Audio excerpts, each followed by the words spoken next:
कर देना अज सेहत वास्ते और ध्यान सिमरन वास्ते। रेशम लाल ठीक है जी। ਅੱਜ ਆਪਾਂ ਨਵੀਂ ਵਾਰ ਸ਼ੁਰੂ ਕਰ ਰਹੇ ਹਾਂ ਗੁਰਕੀ ਸਾਹਿਬ 508 508 ਅੰਗ ਦੇ ਉੱਤੇ ਗੁਜਰੀ ਰਾਗ ਦੇ ਵਿੱਚ ਗੁਜਰੀ ਕੀ ਵਾਰ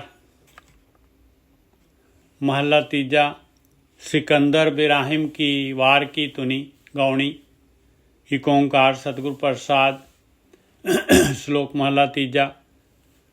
सिकंदर ते इब्राहिम दी जिहड़ी लड़ाई हुई सीगी, इब्राहिम जिहड़ा सीगा गलत सीगा, फिर उन्हें माफ़ी मंगी। ब्राह्मण दी घर वाली ते बुरी नज़र सी ओहदी, उन्हें ब्राह्मण ने कंप्लेंट की सिकंदर दे कोल। फिर सिकंदर ते ओहदी लड़ाई हुई इब्राहिम दी, इब्राहिम हार गया ते सिकंदर ने उन्होंने माफ़ कर दिता। उन्हां दी जिहड़ी वार जिहड़ी ओहदी धुन हैगी उस ते गाउण दी हिदायत है। कितने नंबर अंग है निजो साहब? 508। ठीक है। हाँ जी। एक ओंकार सतगुर प्रसाद। श्लोक महला तीजा। यह जगत ममता मुआ जीवन की बिद नाहे। कहते इस संसार जिहड़ा हैगा ਇਹਦੇ ਵਿੱਚ ਮਨੁੱਖੀ ਜੀਵ ਜਿਹੜੇ ਹੈਗੇ ਇਹ ਜਿਹੜੇ ਮੋਹ ਦੇ ਮੋਹ ਮਮਤਾ ਦੇ ਵਿੱਚ ਫਸ ਕੇ ਜਿਹੜਾ ਹੈਗੇ ਆਤਮਿਕ ਮੌਤ ਮਰ ਜਾਂਦੇ ਆ। ਮੈਜੋਰਟੀ ਜਿਹੜੀ ਹੈਗੀ ਆ ਇਸੇ ਤਰੀਕੇ ਦੇ ਨਾਲ ਜਿਹੜਾ ਹੈਗਾ ਆਪਣਾ ਜੀਵਨ ਜਿਹੜਾ ਹੈਗਾ ਅਜਾਈਂ ਗਵਾ ਲੈਂਦੇ ਆ। ਇਹ ਜਗਤ ਮਮਤਾ ਮੁਆ ਜੀਵਨ ਕੀ ਵਿਧ ਨਾ ਹੈ। ਕਹਿੰਦੇ ਜੀਵਨ ਦੀ ਜਾਂਚ ਹੀ ਨਹੀਂ ਹੈ, ਵਿਧੀ ਨਹੀਂ ਹੈ ਵੀ ਕਿਸ ਤਰੀਕੇ ਦੇ ਨਾਲ ਇਹ ਜਿਹੜੇ ਹੈਗੇ ਇਹ ਪਦਾਰਥ ਜਿਹੜੇ ਹੈਗੇ ਇਹ ਜੋ ਚੋਗਾ ਪਿਆ ਹੋਇਆ ਆ ਇਹਦੇ ਵਿੱਚ ਕਿਸ ਤਰੀਕੇ ਦੇ ਨਾਲ ਇਹਨੂੰ ਯੂਜ਼ ਕਰਦੇ ਹੋਏ ਜਿਹੜਾ ਹੈਗਾ ਇਹ ਮੋਹ ਦੇ ਵਿੱਚ ਮੋਹ ਨੂੰ ਜਿਹੜਾ ਹੈਗਾ ਇਸ ਤੋਂ ਉੱਪਰ ਜਿਹੜਾ ਹੈਗਾ ਇਹ ਸੰਸਾਰ ਸਮੁੰਦਰ ਤੋਂ ਤਰ ਕੇ ਜਿਹੜਾ ਹੈ ਨਿਕਲ ਜਾਈਏ। ਕਹਿੰਦੇ ਵਿਧੀ ਪਤਾ ਨਹੀਂ ਹੈ, ਜੀਵਨ ਕੀ ਵਿਧਨਾ ਹੈ, ਕਿਸ ਤਰ੍ਹਾਂ ਜਿਉਣਾ ਹੈ ਸੰਸਾਰ ਦੇ ਵਿੱਚ। ਕਿ ਇਹ ਜਿਹੜਾ ਹੈਗਾ ਸੰਸਾਰ ਦੇ ਵਿੱਚ ਵੀ ਜਿਹੜਾ ਹੈਗਾ ਆਪਾਂ ਇੱਥੇ ਦੁਨੀਆ ਦੇ ਵਿੱਚ ਜਿਹੜਾ ਹੈਗਾ ਇਹ ਕਿਉਂਕਿ ਇਹ ਤਾਂ ਜਿਹੜਾ ਹੈਗਾ ਜੋ ਪਦਾਰਥ ਹੈਗੇ ਇਹਨਾਂ ਨੂੰ ਤਾਂ ਯੂਜ਼ ਕਰਨਾ ਹੈ ਆਪਾਂ ਨੇ, ਇਹ ਯੂਜ਼ ਵੀ ਕਰ ਲਿੱਤੇ ਜਾਣ ਔਰ ਜਿਹੜਾ ਹੈਗਾ ਇਹਨਾਂ ਦੇ ਵਿੱਚ ਆਪਾਂ ਫਸੀਏ ਵੀ ਨਾ ਔਰ ਜੋ ਆਪਣਾ ਮਨੋਰਥ ਪ੍ਰਯੋਜਨ ਹੈਗਾ ਉਹ ਜਿਹੜਾ ਪ੍ਰਯੋਜਨ ਆਪਣਾ ਸਿੱਧ ਹੋ ਜਾਏ। ਇਹ ਵਿਧੀ ਕਹਿੰਦੇ ਹੈ ਨਹੀਂ ਗੀ ਇਹ ਵਿਧੀ। ਨਾਨਕ ਸਤਿਗੁਰ ਭੇਟੀਏ ਪੂਰੀ ਹੋਵੇ ਜੁਗਤ ਹਸੰਦਿਆਂ ਖੇਲੰਦਿਆਂ ਪਹਿਨੰਦਿਆਂ ਖਵੰਦਿਆਂ ਵਿੱਚ ਹੋਵੇ ਮੁਕਤ। ਆਹ ਕਹਿੰਦੇ ਹੈ ਨਹੀਂ ਗੀ ਵਿਧੀ ਪਾਏ। ਸਤਿਗੁਰੂ ਨੂੰ ਭੇਟ ਲਈਏ ਫਿਰ ਜਿਹੜਾ ਹੈ ਵਿਧੀ ਲੈ ਲਈਏ ਉਹਨਾਂ ਕੋਲੋਂ। ਕਹਿੰਦੇ ਪੂਰੀ ਜੁਗਤੀ ਲੈ ਲਓ ਭਾਈ। ਇਹ ਜਗਤ ਮਮਤਾ ਮੁਆ जीवन की विध ना है गुर के पाने जो चल ता जीवन पद भी पाहे। कहते लो फिर गुरु को जाओ। गुरु तो ब्रह्म ज्ञानी है तो विधि लो जो कह रहे हैं वो विधि के अनुसार जिहड़ा है अपना जीवन यापन करो और निकलो गेम चो और उच्ची अपनी जिहड़ी जीवन पदवी पा लो। ओए सदा सदा जन जीवते जो हर चरणी चित लाए। आ विधि हैगी पाई, आ हैगी तरन की विधि। नहीं तो जिहड़ा आत्मिक मौत कहते वो हमेशा ही जीवते रहते हैं पाए। वो सदा सदा जन जीवते जो हर चरणी चित लाहे। कहते परमेश्वर के चरणों के नाल चित्त लाना पैना। चित्त जिहड़ा हैगा ध्यान जिहड़ा हैगा मालक नूं याद करना पैना है पाए। और मालक जिहड़ा हैगा उहदा रूप रेख रंग नहीं हैगा ते मालक नूं किवें याद करिए। कहते उहदे चरण फड़ लो फिर। आ ध्यान रूपी चरण ਉਹਨੂੰ ਧਿਆਉਣਾ ਉਹਨੂੰ ਜਿਹੜਾ ਆਤਮਾ ਆਪਣੀ ਆਤਮਾ ਹੀ ਪਰਮਾਤਮਾ ਹੈ, ਅੰਸ਼ ਆ ਪਰਮਾਤਮਾ ਦਾ। ਆਤਮਾ ਦੀ ਨੇੜਤਾ ਅਤੇ ਆਤਮਾ ਦੀ ਨੇੜਤਾ ਕੀ ਹੈ ਉਹ ਕਿਹੜੀ ਦਿਸਦੀ ਹੈ ਫਿਰ ਭਾਈ ਉਹ ਸੱਤ ਹੈ ਹਮੇਸ਼ਾ। ਅਤੇ ਉਹਦੇ ਨਾਲ ਜਿਹੜਾ ਹੈਗਾ ਆਤਮਾ ਦੀ ਆਵਾਜ਼ ਸੁਣ ਲਓ, ਉਹਦੇ ਅਨੁਸਾਰ ਜਿਹੜਾ ਚੱਲਣਾ ਸ਼ੁਰੂ ਕਰ ਦਿਓ। ਸੱਚ ਨੂੰ ਆਪਣੇ ਜੀਵਨ 'ਚ ਲੈ ਆਓ। ਨਾਨਕ ਨਦਰੀ ਮਨ ਵਸੈ ਗੁਰਮੁਖੇ ਸਹਿਜ ਸਮਾਏ। ਇਸ ਤਰੀਕੇ ਦੇ ਨਾਲ ਮਾਲਕ ਦੀ ਮਿਹਰ ਹੋ ਜਾਂਦੀ ਹੈ, ਉਹ ਮਨ ਦੇ ਵਿੱਚ ਵਸ ਪੈਂਦਾ ਹੈ।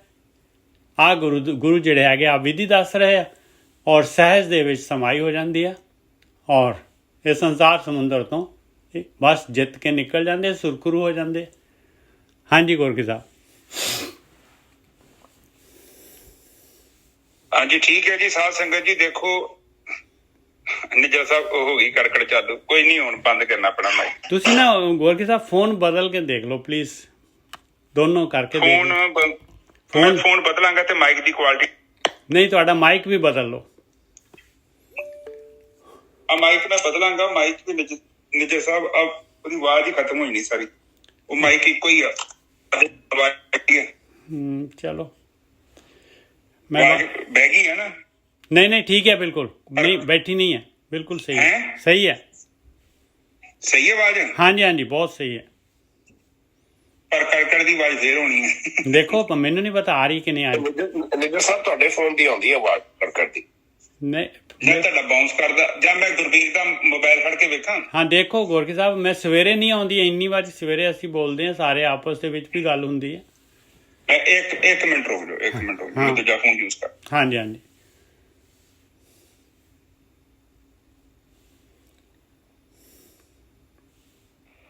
ਜੀ ਵਾਹਿਗੁਰੂ ਖਾਲਸਾ ਜੀ ਫਤਿਹ ਜੀ। ਵਾਹਿਗੁਰੂ ਜੀ ਕਾ ਖਾਲਸਾ ਵਾਹਿਗੁਰੂ ਜੀ ਕੀ ਫਤਿਹ। ਤੁਸੀਂ ਆਏ ਕਰੋ ਜੀ ਅੱਜ ਮਾਤਾ ਜੀ ਵਾਲੇ। नहीं कोई नहीं करके देखो कैसा। नहीं आ दूसरा फोन ले लिया उन्होंने, वधिया है। एक मिनट देख लैन दो, एक बारी टेस्ट हो जाए ਜਿਹੜੀ चीज। आवाज नहीं आई, मेरी आवाज नहीं आ रही ਤੁਹਾਨੂੰ? आ रही है जी। गोरखी वीर जी आवाज नहीं आई जी। वो बोल ही नहीं रहे थे, आओगी कि मैं? दो मिनट रुको।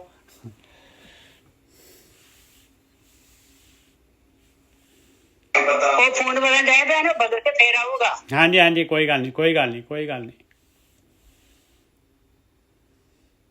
जब तक आप ये श्लोक जिहड़ा हैगा इनू दोबारा लै लीए, बहुत कीमती श्लोक हैगा।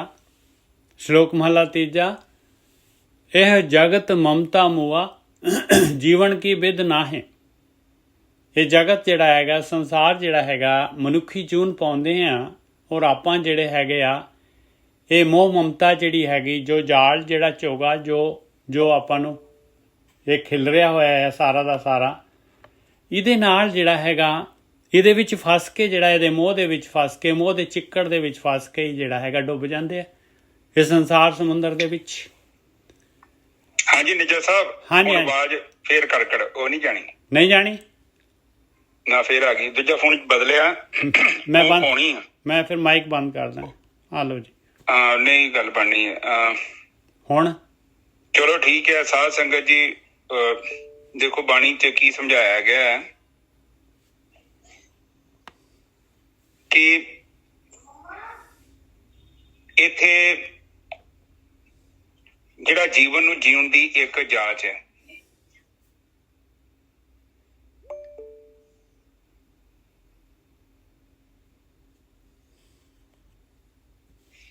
ਜਿਹੜਾ ਜੀਵਨ ਹੈ ਉਹ ਇੱਕ ਕਲਾ ਹੈ। ਦੇਖੋ ਜਿੰਨਾ ਚਿਰ ਤੱਕ ਇਹ ਜੀਵਨ ਦੀ ਕਲਾ ਨਹੀਂ ਨਾ ਸਾਨੂੰ ਆਉਂਦੀ, ਤੇ ਅਸੀਂ ਸਮਝ ਲਓ ਕਿ ਅਜੇ ਚੱਲ ਹੀ ਰਹੇ ਹਾਂ।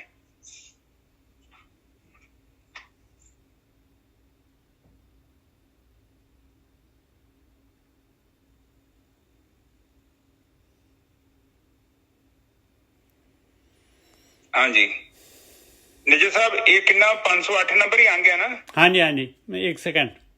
508, हाँ जी 508। पहली तो बोलोगे दोबारा फिर? ये जगत ममता मुआ जीवन की विद ना है। हाँ थले आ गया। ठीक है जी। ये कहते कि ये जिहड़ा जगत आ वो ममता दे विच फसिया होया है। ते ਮਮਤਾ ਦੇ ਵਿੱਚ ਫਿਰ ਕੀ ਹੁੰਦਾ ਹੈ ਕਿ ਬੰਦੇ ਨੂੰ ਨਾ ਪਤਾ ਨਹੀਂ ਲੱਗਦਾ ਮੈਂ ਕੀ ਕਰ ਰਿਹਾ। ਉਹਨੂੰ ਕੇਵਲ ਮੋਹ ਨੇ ਠੱਗ ਲਿਆ। ਉਹ ਕੇਵਲ ਇੱਕ ਵੱਖਰੇ ਜੀਵਨ ਦੇ ਵਿੱਚ ਆਪਣਾ ਸਾਰਾ ਸਮਾਂ ਬਤੀਤ ਕਰਦਾ ਹੈ। ਦੇਖੋ ਮਮਤਾ ਦਾ ਮਤਲਬ ਹੁੰਦਾ ਹੈ ਮੋਹ, ਤੇ ਮੋਹ ਜਿਹੜਾ ਹੈਗਾ ਵਾ ਉਹ ਜਦੋਂ ਸਾਡੇ ਮੋਹ ਆ ਗਿਆ ਤੇ ਫਿਰ ਸਾਡੀ ਅੱਖ ਜਿਹੜੀ ਆ ਉਹ ਸਾਹਮਣੇ ਰਹਿ ਜਾਂਦੀ, ਫਿਰ ਸਾਡੀ ਦ੍ਰਿਸ਼ਟੀ ਜਿਹੜੀ ਉਹ ਸਾਹਮਣੇ ਰਹਿੰਦੀ, ਸਾਡੀ ਬੁੱਧੀ ਜਿਹੜੀ ਸਾਹਮਣੇ ਰਹਿੰਦੀ। ਅਸੀਂ ਕੀ ਕਰਦੇ ਹਾਂ, ਅਸੀਂ ਫਿਰ ਕੁਝ ਏਦਾਂ ਦਾ ਕੰਮ ਕਰਦੇ ਹਾਂ ਜਿਹੜਾ ਧਰਮ ਦੇ ਬਿਲਕੁਲ ਉਲਟ ਆ, ਤੇ ਜੀਵਨ ਦੀ ਜਿਹੜੀ ਵਿਧ ਆ ਉਹ ਨਹੀਂ ਆ। ਕਿਉਂ ਨਹੀਂ ਹੈ? ਜੀਵਨ ਨੂੰ ਕਿੱਦਾਂ ਬਤੀਤ ਕਰਨਾ ਹੈ ਉਹ ਬੰਦੇ ਕੋਲ ਨਹੀਂ ਹੋਵੇਗਾ। ਜਿਹੜਾ ਬੰਦਾ ਮੋਹ ਦੇ ਵਿੱਚ ਫਸਿਆ, ਕਿਉਂ ਨਹੀਂ ਹੋਵੇਗਾ? ਉਹਦੇ ਕੋਲ ਗਿਆਨ ਵੀ ਨਹੀਂ ਹੈਗਾ, ਉਹਦੇ ਕੋਲ ਧਰਮ ਵੀ ਨਹੀਂ ਹੈਗਾ, ਤੇ ਉਹਦੇ ਕੋਲ ਭਗਤੀ ਵੀ ਨਹੀਂ ਹੈਗੀ। ਕਾਮ, ਕ੍ਰੋਧ, ਲੋਭ, ਮੋਹ ਤੁਹਾਨੂੰ ਪਤਾ ਕਿੰਨੀ ਪਾਵਰਫੁਲ ਚੀਜ਼ ਹੈ। ਉਹਦੇ ਵਿੱਚ ਬੰਦਾ ਕੀ ਕਰਦਾ ਹੈ, ਬੰਦਾ ਸਹੀ ਫੈਸਲਾ ਨਹੀਂ ਦੇ ਸਕਦਾ। ਤੁਹਾਡੀ ਜਿਹੜੀ ਤੱਕੜੀ ਉਹ ਬਰਾਬਰ ਨਹੀਂ ਜੋਖੇਗੀ, ਕਿਉਂਕਿ ਤੁਸੀਂ ਮੋਹ ਦੇ ਵਿੱਚ ਬੈਠੇ ਜੋ। ਤੁਸੀਂ ਇੱਕ ਬੰਦੇ ਨੂੰ ਜ਼ਿਆਦਾ ਦੇਣਾ ਚਾਹੁੰਦੇ ਜੋ, ਇਹ ਪ੍ਰੋਬਲਮ ਹੈ ਉਹ 'ਚ। ਉਹਦੇ ਵਿੱਚ ਫਿਰ ਤੁਸੀਂ ਏਦਾਂ ਵੀ ਕਰ ਸਕਦੇ ਜੋ ਕਿ ਕਿਸੇ ਕੋਲ ਖੋ ਵੀ ਸਕਦੇ ਜੋ। ਉਹਦਾ ਹੱਕ ਖੋ ਕੇ ਤੁਸੀਂ ਉਹਨੂੰ ਦੇ ਸਕਦੇ ਜੋ ਜਿਹਦੇ ਨਾਲ ਤੁਹਾਡਾ ਮੋਹ ਆ। ਇਹ ਕਾਫੀ ਵੱਡੀ ਪ੍ਰੋਬਲਮ ਹੈ। ਇਹਦੇ ਨਾਲ ਕੀ ਹੋਏਗਾ ਕਿ ਉਹ ਜਿਹੜਾ ਬੰਦਾ ਹੈ ਉਹਨੂੰ ਤੇ ਬੈਨੀਫਿਟ ਮਿਲੇਗਾ, ਪਰ ਤੁਹਾਡਾ ਬਹੁਤ ਜ਼ਿਆਦਾ ਨੁਕਸਾਨ ਹੋ ਜਾਏਗਾ। ਹੁਣ ਇੱਕ ਨਾ ਆਪਣੇ ਗਰੁੱਪ 'ਚ ਵੀ ਹੈਗੇ ਨੇ ਸਾਧਕ ਨੇ, ਲੇਡੀਜ਼ ਨੇ, ਉਹ ਕਹਿੰਦੇ ਨੇ ਕਿ ਮੇਰੀਆਂ ਬੱਚੀਆਂ ਨੇ ਤੇ ਇੱਕ ਬੱਚੀ ਦੇ ਨਾਲ ਮੈਨੂੰ ਬਹੁਤ ਪਿਆਰ ਹੈ, ਹਮੇਸ਼ਾ ਮੈਂ ਉਹਨੂੰ ਦੂਜਿਆਂ ਤੋਂ ਵੱਧ ਦਿੰਦੀ ਹਾਂ, ਉਹਦੀ ਡਿਮਾਂਡ ਮੈਂ ਜ਼ਿਆਦਾ ਪੂਰੀ ਕਰਦੀ ਹਾਂ।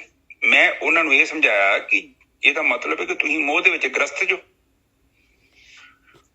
ਤਿੰਨੇ ਕੁੜੀਆਂ ਤੁਹਾਡੀਆਂ ਨੇ, ਪਰ ਤਿੰਨਾਂ ਦਾ ਹੱਕ ਵੀ ਬਰਾਬਰ ਬਣਦਾ ਹੈ। ਉਹ ਕਹਿੰਦੀ ਹੈ ਕਿ ਜਦੋਂ ਉਹ ਵੱਡੀ ਕੁੜੀ ਆ ਜਾਂ ਮੇਰੇ ਕਿਸੇ ਕਰਕੇ ਮੇਰਾ ਉਹਦੇ ਨਾਲ ਪਿਆਰ ਘੱਟ ਆ, ਉਹ ਕਈ ਗੱਲਾਂ ਬਾਤਾਂ ਹੁੰਦੀਆਂ, ਪਰ ਜਦੋਂ ਉਹ ਮੇਰੇ ਲਾਗੇ ਵੀ ਆਉਂਦੀ ਹੈ ਨਾ ਨਿਰਜਾ ਸਾਹਿਬ, ਉਹ ਕਹਿੰਦੀ ਮੈਨੂੰ ਗੁੱਸਾ ਚੜ੍ਹਦਾ ਪੈਂਦਾ, ਮੈਂ ਤਾਂ ਦੂਰ ਹੋ ਜਾ। ਵੇਖੋ ਤੁਹਾਡੇ ਨਾਲ ਵੀ ਵੇਖੋ ਕਈ ਵਾਰੀ ਤੁਸੀਂ ਘਰਾਂ ਦੀ ਸਮੱਸਿਆ ਵਾ ਕਿ ਤੁਹਾਡੇ ਘਰ ਦੇ ਵਿੱਚ ਕੋਈ ਏਦਾਂ ਦਾ ਬੰਦਾ ਹੈਗਾ ਜਿਹਨੂੰ ਤੁਸੀਂ ਲਾਈਕ ਨਹੀਂ ਕਰਦੇ। ਹੁਣ ਉਹ ਬੰਦਾ ਜਾਂ ਬੁੱਢੀ ਕੋਈ ਵੀ ਲਾ ਲਓ, ਐਨੀਬody, ਇਹ ਸਾਰਿਆਂ ਦੀ ਗੱਲ ਕਰਦਾ ਮੈਂ।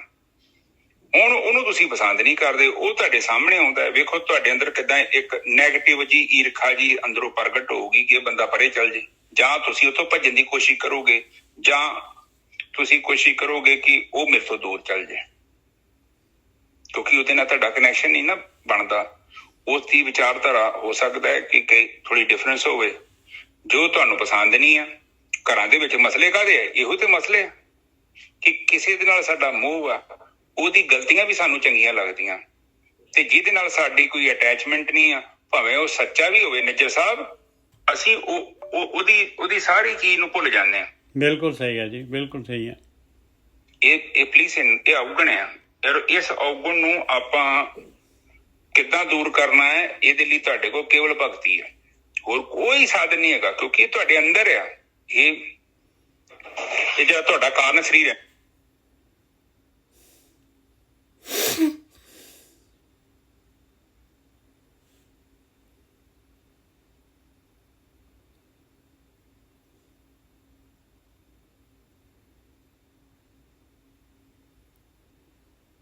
ਹਾਂਜੀ, ਇਹਦੇ ਵਿੱਚ ਕੀ ਹੁੰਦਾ ਹੈ ਕਿ ਤੁਹਾਡੇ ਜੀਵਨ ਦਾ ਬੈਲੈਂਸ ਹੀ ਖਰਾਬ ਹੋ ਜਾਣਾ।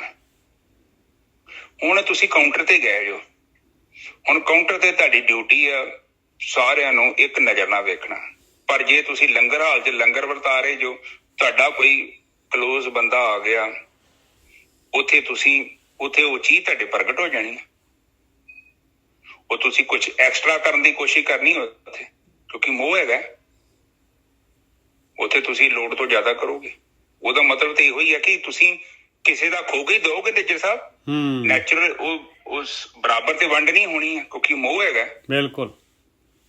ਤੋ ਇਹ ਚੀਜ਼ਾਂ ਜਿਹੜੀਆਂ ਨੇ, ਇਹ ਵੇਖੋ ਤੁਹਾਡੇ ਜੀਵਨ 'ਚ ਜੇਕਰ ਇਹ ਔਗਣ ਹੈਗਾ ਤਾਂ ਪਲੀਜ਼ ਇਹਨੂੰ ਆਇਡੈਂਟੀਫਾਈ ਕਰੋ ਔਰ ਰਾਈਟ ਡਾਊਨ ਕਰੋ ਪਲੀਜ਼। ਕੋਈ ਵੀ ਕੰਮ ਕਰਨਾ ਹੁੰਦਾ ਨਾ, ਦੇਖੋ ਜਦ ਤੱਕ ਤੁਸੀਂ ਉਹਨੂੰ ਲਿਖਦੇ ਨਹੀਂ ਤੁਹਾਨੂੰ ਨਹੀਂ ਪਤਾ ਲੱਗੇਗਾ। ਕੋਈ ਕੰਮ ਆਪਾਂ ਕਰਨਾ ਚਾਹੁੰਦੇ ਹਾਂ, ਸਭ ਤੋਂ ਪਹਿਲਾਂ ਉਹਨੂੰ ਆਪਾਂ ਵੇਖੀਏ ਕਿ ਇਹ ਚੀਜ਼ ਮੇਰੇ 'ਚ ਹੈਗੀ ਹੈ। ਇਹ ਚੀਜ਼ ਨੂੰ ਤੇ ਆਇਡੈਂਟੀਫਾਈ ਕਰਨ ਦੇ ਲਈ ਤੁਹਾਨੂੰ ਦੂਜਾ ਬੰਦਾ ਤੇ ਮਿਲਣਾ ਨਹੀਂ, ਤੁਸੀਂ ਸੈਲਫ ਹੀ ਹੈ। ਕੋਈ ਬੰਦਾ ਕਿਸੇ ਨੂੰ ਨਹੀਂ ਸੁਧਾਰ ਸਕਦਾ। ਹਰ ਕੋਈ ਬੰਦਾ ਜਿਹੜਾ ਹੈ ਆਪਣੇ ਆਪ ਨੂੰ ਖੁਦ ਹੀ ਸੁਧਾਰ ਸਕਦਾ ਹੈ। ਜੇਕਰ ਯੂਨੀਵਰਸਿਟੀ 'ਚ ਜਾਂ ਕਾਲਜਾਂ ਦੇ ਵਿੱਚ ਪੜ੍ਹਨ ਦੇ ਨਾਲ, ਕਥਾ ਸੁਣਨ ਦੇ ਨਾਲ ਬੰਦੇ ਸੁਧਰ ਜਾਂਦੇ ਤੇ ਸਾਰੀ ਦੁਨੀਆ ਬ੍ਰਹਮ ਗਿਆਨੀ ਬਣ ਜਾਣੀ ਸੀ। ਇੱਥੇ ਇੱਕ ਕੰਮ ਕਰਨਾ ਬੜਾ ਜ਼ਰੂਰੀ ਹੈ। ਦੇਖੋ ਸਾਡੇ ਅੰਦਰ ਸਾਡਾ ਬੈਟਰ ਵਰਜਨ ਹੈਗਾ, ਸਾਡੇ ਅੰਦਰ ਬ੍ਰਹਮ ਗਿਆਨੀ ਹੈਗਾ, ਬ੍ਰਹਮ ਗਿਆਨੀ ਕੌਣ ਹੁੰਦਾ ਹੈ? ਜਿਹਦੇ ਅੰਦਰ ਗਿਆਨ ਹੈ, ਜਿਹਦੇ ਅੰਦਰ ਧਰਮ ਹੈ, ਜਿਹਦੇ ਅੰਦਰ ਭਗਤੀ ਹੈ, ਉਹ ਮਨੁੱਖ ਬ੍ਰਹਮ ਗਿਆਨੀ ਹੈ ਜੀ। ਬ੍ਰਹਮ ਗਿਆਨੀ ਦਾ ਮਤਲਬ ਤੁਹਾਡੀ ਆਤਮਾ ਤੱਕ ਤੁਹਾਡੀ ਜਦੋਂ ਪਹੁੰਚ ਹੋ ਜਾਂਦੀ, ਤੁਸੀਂ ਬ੍ਰਹਮ ਗਿਆਨੀ ਬਣ ਜਾਂਦੇ। ਕੋਈ ਵੱਖਰਾ ਬੰਦਾ ਨਹੀਂ ਹੁੰਦਾ। ਉਹ ਆਤਮਾ ਦੇ ਲੈਵਲ ਤੇ ਜੀਵਨ ਬਤੀਤ ਕਰਦਾ ਹੈ, ਕਾਮ ਕ੍ਰੋਧ ਲੋਭ ਮੋਹ ਹੰਕਾਰ ਤੋਂ ਮੁਕਤ ਹੁੰਦਾ ਹੈ। ਉਹ ਜੀਵਨ ਨੂੰ ਬੜੇ ਉੱਚ ਪੱਧਰ ਤੇ ਜੀਵਨ ਬਤੀਤ ਕਰਦਾ ਹੈ। ਦੇਖੋ, ਜਦੋਂ ਕੋਈ ਚੀਜ਼ ਖੂਬਸੂਰਤ ਹੈਗੀ ਹੈ, ਮੈਂ ਉਹਨੂੰ ਨਹੀਂ ਛੇੜਦਾ, ਨਹੀਂ ਤੋੜਦਾ, ਜਿੱਦਾਂ ਦੀ ਹੈਗੀ ਉਹਨੂੰ ਉਸੇ ਲੈਵਲ ਤੇ ਬਤੀਤ ਕਰਦਾ ਹੈ, ਤੇ ਉਹਦੇ ਚ ਔਗਣ ਨਹੀਂ ਹੈਗਾ। ਮਤਲਬ ਬ੍ਰਹਮ ਗਿਆਨੀ ਦਾ ਕੇਵਲ ਇੰਨਾ ਹੈ, ਉਹ ਜੀਵਨ ਨੂੰ ਸਹਿਜ ਤਰੀਕੇ ਨਾਲ ਬਤੀਤ ਕਰਦਾ। ਜਿੱਦਾਂ ਕਬੀਰ ਸਾਹਿਬ ਨੇ, ਗੁਰੂ ਨਾਨਕ ਪਾਤਸ਼ਾਹ ਨੇ, ਉਹ ਜਿੱਦਾਂ ਦਾ ਉਹ ਜੀਵਨ ਸੀ ਉਹਨੂੰ ਐਕਸੈਪਟ ਕੀਤਾ, ਆਪਣੇ ਮੋਢੇ ਨਹੀਂ ਲੱਗਣ ਦਿੱਤੇ। ਕਬੀਰ ਸਾਹਿਬ ਤੇ ਤਾਈਓ ਤੇ ਕਹਿੰਦੇ ਨੇ, ਇੱਕ ਔਕੜ ਘਾਟੀ ਰਾਮ ਕੀ ਤੈ ਚੜ ਰਹੇ ਹੋ ਕਬੀਰ, ਮੈਂ ਔਖੀ ਘਾਟੀ ਤੇ ਚੜ ਰਿਹਾ। ਕਿਉਂ ਚੜ ਰਿਹਾ? ਮੋਢੇ ਨਹੀਂ ਲੱਗਣ ਦੇ ਰਿਹਾ। ਉਹ ਇਨਸਾਨ ਇੰਨਾ ਪਾਵਰਫੁਲ, ਘਾਟਾ ਪੈ ਰਿਹਾ ਵਾ ਉਹਨੂੰ। ਸੰਸਾਰੀ ਪਦਾਰਥ ਉਹਨੇ ਨਹੀਂ ਹੈਗੇ। ਘਰ ਦੇ ਤੇ ਰੌਲਾ ਪਾਉਂਦੇ ਆ ਕਿ ਬਈ ਤੂੰ ਇਹ ਮਾੜਾ ਮੋਟਾ ਇੰਜ ਕਰ ਲਾ ਤੇ ਨਜ਼ਾਰਾ ਬਣ ਜੇ। ਪਰ ਉਹ ਕਹਿੰਦੇ ਕਿ ਜਬ ਸੇ ਮਾਲਾ ਪਕੜੀ ਨਾ ਪੂਤੇ ਤਬ ਸੇ ਸੁੱਖ ਨਾ ਪਿਓ, ਕਿਉਂਕਿ ਉਹ ਫੈਸਿਲਿਟੀਆਂ ਕਾਫੀ ਘੱਟ ਗਈਆਂ। ਉਹ ਲਾਗੇ ਬੰਨੇ ਵੇਖਣ ਦੇਣੇ ਆ ਕਿ ਕਈ ਪੰਡਤਾਂ ਦੇ ਕੋਲ ਤੇ ਮਾੜਾ ਮੋਟਾ ਨਕਲੀ ਗਿਆਨ ਹੈਗਾ ਤੇ ਉਹ ਤੇ ਬੜਾ ਸੁੱਖ ਆ, ਬੜੀਆਂ ਸਹੂਲਤਾਂ। ਜਿਹੜੇ ਬੁੱਧੀ ਮੰਡਲ 'ਚ ਬੰਦੇ ਬੈਠੇ ਹੁੰਦੇ ਉਹ ਬਹੁਤ ਸੁੱਖ ਤੇ ਬੜਾ ਕੁਝ ਇਕੱਠਾ ਕਰ ਲੈਂਦੇ ਆ, ਕਿਉਂਕਿ ਉਹਨਾਂ ਨੂੰ ਆਇਡੈਂਟੀਫਾਈ ਕਰਨਾ ਬੜਾ ਔਖਾ ਹੁੰਦਾ ਹੈ। ਉਹ ਖੱਟੂ ਤੇ ਮਨਖੱਟੂ ਦੋ ਕਿਸਮ ਦੀਆਂ ਮੱਖੀਆਂ ਹੁੰਦੀਆਂ। ਉਹ ਵੇਖਣ ਨੂੰ ਸਧਾਰਨ ਬੰਦਿਆਂ ਨੂੰ ਲੱਗਦੀਆਂ ਕਿ ਇਹ ਜਿਹੜੇ ਮਨਖੱਟੂ ਆ ਉਹ ਸ਼ਹਿਦ ਵਾਲੀਆਂ ਮੱਖੀਆਂ ਨੇ, ਪਰ ਉਹ ਖਾਂਦੇ ਨੇ, ਸ਼ਹਿਦ ਲਿਆਉਂਦੇ ਨਹੀਂ। ਉਹਨਾਂ ਦਾ ਕੋਈ ਉੱਥੇ ਬਹੁਤਾ ਜ਼ਿਆਦਾ ਕੰਮ ਨਹੀਂ। ਜਦੋਂ ਜ਼ਿਆਦਾ ਹੋ ਜਾਣ ਤੇ ਫਿਰ ਡਿਸਪਿਊਟ ਪੈ ਜਾਂਦਾ। ਪਰ ਜਿਹੜਾ ਮੱਖੀਆਂ ਦਾ ਮਾਲਕ ਹੁੰਦਾ, ਜਿਹਨੇ ਸ਼ਹਿਦ ਦੀਆਂ ਮੱਖੀਆਂ ਪਾਲੀਆਂ ਹੁੰਦੀਆਂ, ਉਹਨੂੰ ਪਤਾ ਹੁੰਦਾ ਇਹ ਮਨਖੱਟੂ ਆ, ਲੋੜ ਤੋਂ ਜ਼ਿਆਦਾ ਹੋ ਗਈ। ਇਹ ਲੋਕ ਕੀ ਕਰਦੇ ਆ, ਇਸੇ ਤਰ੍ਹਾਂ ਹੀ ਸੰਸਾਰ ਦੇ ਵਿੱਚ ਰਹਿੰਦੇ ਆ। ਇਹ ਪ੍ਰਕਿਰਤੀ ਦਾ ਹਿੱਸਾ ਹੈ, ਕੋਈ ਗਲਤ ਨਹੀਂ ਜੇ। ਇਹ ਚੀਜ਼ ਨੂੰ ਆਪ ਪਲੀਜ਼ ਅੰਡਰਸਟੈਂਡ ਕਰੋ, ਕਿਉਂਕਿ ਪ੍ਰਕਿਰਤੀ ਜਦੋਂ ਪਰਮਾਤਮਾ ਨੇ ਇਹਦੀ ਰਚਨਾ ਕੀਤੀ ਹੈ, ਸਾਰਾ ਕੁਝ ਉੱਥੇ ਚੰਗਿਆਈਆਂ ਤੇ ਬੁਰਾਈਆਂ ਜਿਹੜੀਆਂ ਨੇ ਉਹ ਪਾਈਆਂ ਗਈਆਂ ਨੇ। ਪੋਜ਼ਿਟਿਵ ਤੇ ਨੈਗੇਟਿਵ એનર્ਜੀ ਦੋਨੋਂ ਇਕੱਠੀ ਕੰਮ ਕਰਦੀ ਹੈ। ਸੋ ਇਹ ਗੇਮ ਹੈ, ਵਿਲਨ ਵੀ ਹੈਗਾ ਤੇ ਹੀਰੋ ਵੀ ਹੈਗਾ। ਅੱਛਾ ਜੀ, ਅਗਲੀ ਤੁਕ ਬੋਲੋ ਨਿਜਰ ਸਾਹਿਬ। ਗੁਰ ਕੇ ਪਾਣੇ ਜੋ ਚੱਲੈ ਤਾਂ ਜੀਵਨ ਪਦਵੀ ਪਾਹੇ। ਕਹਿੰਦੇ ਗੁਰੂ ਦਾ ਭਾਣੇ, ਗੁਰੂ ਦੇ ਬ੍ਰਹਮ ਗਿਆਨੀਆਂ ਤੋਂ ਜਿਹੜੀ ਜੁਗਤੀ ਵਿਧੀ ਲੈਣੀ ਪਊਗੀ ਤੇ ਉਹਦੇ ਅਨੁਸਾਰ ਜਿਹੜਾ ਹੈਗਾ ਚੱਲਣਾ ਪਊਗਾ ਭਾਈ। ਖਾਲੀ ਜੁਗਤੀ ਲੈ ਕੇ ਜਿਹੜਾ ਗੱਲ ਬਣਨੀ ਨਹੀਂ ਆ, ਉਹਨੂੰ ਜੁਗਤੀ ਨੂੰ ਯੂਜ਼ ਵੀ ਕਰਨਾ ਪਊਗਾ। ਹਾਂਜੀ ਵੀਰ ਜੀ। ਤੇ ਜੁਗਤੀ ਤੇ ਗੁਰੂ ਜੀ ਸਾਨੂੰ ਇਹੋ ਹੀ ਸਮਝਾ ਰਹੇ ਨੇ ਕਿ ਤੁਸੀਂ ਕਾਮ ਕ੍ਰੋਧ ਲੋਭ ਮੋਹ ਹੰਕਾਰ ਰੂਪੀ ਜਿਹੜਾ ਫਾਲਤੂ ਦਾ ਪੱਥਰ ਲੱਗਾ ਹੈ, ਜਿੱਥੇ ਬਾਣੀ ਚ ਕਿਹਾ ਇਸ ਮਨ ਕੋ ਜਨਮ ਜਨਮ ਕੀ ਮਲ ਲਾਗੀ ਕਾਲਾ ਹੁਆ ਸਵਾ, ਉਹਨੂੰ ਉਤਾਰੋ। ਬਿਲਕੁਲ। ਉਹ ਪੱਥਰ ਜਿਹੜੇ ਫਾਲਤੂ ਦੇ ਚਿੰਬੜ ਗਏ ਆ, ਕਾਲੀ ਸਵਾਹ। ਉਹ ਕਹਿੰਦੇ ਬਰਤਨ ਦੇ ਨਾਲ। ਹੁਣ ਬਾਣੀ ਕੀ ਕਹਿ ਰਹੀ ਹੈ? ਬਾਣੀ ਤੇ ਇਹ ਕਹਿ ਰਹੀ ਆ ਕਿ ਪਤੀਲੇ ਤੇ ਕਾਲਖ ਲੱਗ ਗਈ ਆ, ਸੜ ਗਿਆ ਦੁੱਧ ਵਿੱਚ ਉਹਦੇ। ਉਹ ਬਈ ਉਹ ਤੇ ਝਾਵਾਂ ਮਾਰਨਾ ਪੈਣਾ ਉੱਥੇ ਜਾ ਕੇ। ਉਹ ਕੱਲਾ ਪਾਣੀ ਦੇ ਥੱਲੇ ਰੱਖਿਆ, ਉਹ ਪਤੀਲਾ ਧੋਤਾ ਨਹੀਂ ਜੇ ਜਾਣਾ। ਬਿਲਕੁਲ। ਉੱਥੇ ਤੁਹਾਨੂੰ ਮਿਹਨਤ ਕਰਨੀ ਪੈਣੀ, ਕਿਉਂਕਿ ਉਹ ਹੁਣ ਜਦੋਂ ਬਾਣੀ ਤੇ ਉਹ ਕਹਿੰਦੀ ਆ ਕਿ ਜੀਵਨ ਦੀ ਜਿਹੜੀ ਪਦਵੀ ਆ, ਜਿਹੜੀ ਉਚਾਈ ਆ, ਆਤਮਾ ਤੱਤ ਦੇ ਵਿੱਚ ਜਿਹੜੀ ਬ੍ਰਹਮ ਲੀਨਤਾ ਹੈ, ਮਨ ਤੋਂ ਅੱਗੇ ਜਾਣਾ ਹੈ, ਤੇ ਉਹਦੇ ਲਈ ਤੁਹਾਨੂੰ ਜਿਹੜਾ ਵਾ ਉਹ ਕੁਝ ਕਰਨਾ ਪੈਣਾ ਹੈ। ਉਹਦੇ ਲਈ 3 ਮਾਰਗ ਹੈਗੇ ਨੇ, ਗਿਆਨ ਮਾਰਗ, ਕਰਮ ਮਾਰਗ ਤੇ ਭਗਤੀ ਮਾਰਗ। ਇਹ ਤਿੰਨਾਂ ਦੇ ਉੱਤੇ ਤੁਹਾਨੂੰ, ਇਹ 3 ਖੇਤ ਨੇ। ਦੇਖੋ, ਇੱਕ ਤੁਹਾਡੀ ਪੈਲੀ ਆ, 3 ਕਿੱਲੇ ਜ਼ਮੀਨ ਹੈ। ਹੁਣ 3 ਕਿੱਲੇ ਜ਼ਮੀਨ ਦੇ ਵਿੱਚ ਆਪ ਨੇ ਬਰਾਬਰ ਪਾਣੀ ਵੰਡਿਆ ਤੇ 3 ਕਿੱਲੇ ਜ਼ਮੀਨ ਦੇ ਜਿਹੜੇ ਨੇ ਵਧੀਆ ਉੱਗਣਗੇ। ਤੇ ਤੁਸੀਂ ਪਹਿਲੇ 2 ਕਿੱਲਿਆਂ 'ਚ ਪਾਣੀ ਪਾਓ, ਤੀਜੇ 'ਚ ਨਾ ਪਾਓ, ਜਾਂ 1 'ਚ ਪਾਓ, ਦੋਵਾਂ 'ਚ ਨਾ ਪਾਓ, ਤੇ ਉਹਤੇ ਕਹਾਣੀ ਵੰਡ ਹੋਈ ਨਾ ਨਿੱਜਰ ਸਾਹਿਬ। ਬਿਲਕੁਲ, ਕਹਾਣੀ ਵੰਡ ਹੋਈ। ਉਹ ਫਿਰ ਫਸਲ ਬਰਾਬਰ ਨਹੀਂ ਉੱਗੇਗੀ। ਇਸ ਕਰਕੇ ਬਾਣੀ ਕਹਿੰਦੀ ਆ ਕਿ ਪ੍ਰੋਪਰਲੀ ਤੈਨੂੰ ਸਿਸਟਮੈਟਿਕਲੀ ਆਪਣੀ એનર્ਜੀ ਨੂੰ ਚੈਨਲਾਈਜ਼ ਕਰਨਾ ਪਊਗਾ। ਧਿਆਨ ਦੇ ਨਾਲ ਆਪਣੀ એનર્ਜੀ ਨੂੰ ਤੈਨੂੰ ਬਰਾਬਰ ਦੇਣਾ ਪਊਗਾ। ਭਗਤੀ ਦਾ ਮਤਲਬ ਕੇਵਲ ਹੈਗਾ ਤੁਸੀਂ 1 ਘੰਟਾ ਸਵੇਰੇ ਜਾਂ ਅੱਧਾ ਘੰਟਾ ਸ਼ਾਮੀ, 1.5-2 ਘੰਟੇ ਦੀ ਖੇਡ ਹੈ। ਕਰਮ ਦਾ ਮਤਲਬ ਹੈ ਕਿ ਤੁਸੀਂ ਸਾਰਾ ਦਿਨ ਜੋ ਕਰਦੇ ਜੋ ਤੁਸੀਂ ਬੋਲਦੇ ਜੋ, ਉਹਨੂੰ ਕਰਮ ਨੂੰ ਤੇ ਧਰਮ ਨੂੰ ਇਕੱਠਾ ਰੱਖ ਕੇ ਚਲਾਉਣਾ ਪੈਣਾ ਹੈ। ਫਿਰ ਗੱਲ ਬਣਨੀ ਹੈ। ਹਾਂਜੀ ਨਜਰ ਸਾਹਿਬ, ਬਿਲਕੁਲ ਸਹੀ ਹੈ ਜੀ। ਔਰ ਦੇਖੋ ਮੈਲ ਜਿਹੜੀ ਲੱਗੀ ਹੈ, ਪਤੀਲਾ ਜਿਹੜਾ ਹੈਗਾ ਆਪਣਾ ਮਨ ਹੈਗਾ, ਮੈਲ ਲੱਗੀ ਹੋਈ ਹੈ ਵਿਚਾਰਾਂ ਦੀ। ਇਹਨੂੰ ਜਿਹੜਾ ਹੈਗਾ ਜਦ ਤੱਕ ਆਪਾਂ ਵਿਚਾਰ ਬੰਦ ਕਰਨੇ ਜਿਹੜੇ ਹੈਗੇ ਨਹੀਂ ਸਿੱਖਦੇ ਤੇ ਮੈਲ ਤਾਂ ਨਿਕਲਣੀ ਨਹੀਂ ਹੈ ਭਾਈ। ਇਹਦੇ ਵਾਸਤੇ ਜਿਹੜਾ ਹੈਗਾ ਆਪਾਂ ਨੂੰ ਭਗਤੀ ਜਿਹੜੀ ਹੈ ਸੁਣਨ ਦੀ ਭਗਤੀ ਤਾਂ ਕਰਨੀ ਪਊਗੀ। ਇਹ ਵਿਚਾਰ ਛੱਡਣੇ ਪਊਗੇ, ਮੈਲ ਜਿਹੜੀ ਹੈ ਲੈ ਜਾਏਗੀ ਔਰ ਜਿਹੜਾ ਹੈਗਾ ਆਪਣਾ ਚਿੱਤ ਲੱਗਦਾ ਚਲੇ ਜਾਏਗਾ। ਇਹ ਹੈਗੇ ਪਰਮੇਸ਼ਰ ਦੇ ਚਰਨ, ਇਹਨਾਂ ਨੂੰ ਕਹਿੰਦੀ ਹੈ ਬਾਣੀ ਪਰਮੇਸ਼ਰ ਦੇ ਚਰਨ। ਇਹ ਪਰਮੇਸ਼ਰ ਦੇ ਚਰਨ ਲੱਭਣ ਜਾਵਾਂਗੇ ਤੇ ਨਾ ਤਾਂ ਪਰਮੇਸ਼ਰ ਨੇ ਦਿਸਣਾ ਹੈ ਤੁਹਾਨੂੰ ਹਾਲੇ ਤੇ ਨਾ ਉਹਦੇ ਚਰਨ ਲੱਭਣੇ। ਆਹੀ ਚਰਨ ਹੈਗੇ ਪਰਮੇਸ਼ਰ ਦੇ, ਉਹਦਾ ਧਿਆਨ, ਉਹਦੀ ਯਾਦ। ਨਾਨਕ ਨਦਰੀ ਮਨ ਵਸੈ ਗੁਰਮੁਖੇ ਸਹਿਜ ਸਮਾਏ। ਔਰ ਮਾਲਕ ਦੀ ਨਦਰ ਆ ਤੇ ਮਨ 'ਚ ਵਸ ਜਾਂਦਾ ਹੈ। ਆਹ ਜਿਹੜੀ ਮਨ 'ਚ ਵਸ ਗਈ ਜੇ ਇਹ ਗੱਲ ਵੀ ਭਗਤੀ ਭਾਈ ਮੇਰਾ ਜੀਵਨ ਅਜਾਈ ਜਾ ਰਿਹਾ ਆ, ਮੈਨੂੰ ਜੀਵਨ ਦੀ ਜਾਂਚ ਨਹੀਂ ਹੈ, ਜੀਵਨ ਦੀ ਜਾਂਚ ਲੈ ਲਈ ਤੇ ਮਨ 'ਚ ਵਸ ਗਈ, ਗੱਲ ਬਣ ਗਈ। ਆਹ ਨਦਰ ਹੋ ਗਈ ਮਾਲਕ ਦੀ। ਆਇਆ ਗੁਰਮੁਖ ਸਹਿਜ ਸਮਾਏ। ਹੁਣ ਸਹਿਜ ਦੇ ਵਿੱਚ ਜਿਹੜਾ ਜਿਉਂ-ਜਿਉਂ ਭਗਤੀ ਕਰੀ ਜਾਵਾਂਗੇ ਸਹਿਜ ਅਵਸਥਾ ਆਈ ਜਾਊਗੀ। ਆਹ ਗੁਰਮੁਖ ਸਿਸਟਮ ਹੈਗਾ ਗੁਰੂ ਦੇ ਰਾਹੀਂ। ਆਹ ਹੈਗੀ ਭਾਈ ਜਾਂਚ ਬ੍ਰਹਮ ਗਿਆਨੀਆਂ ਦੇ ਥਰੂ। ਹਾਂਜੀ ਗੋਰਕੀ ਸਾਹਿਬ।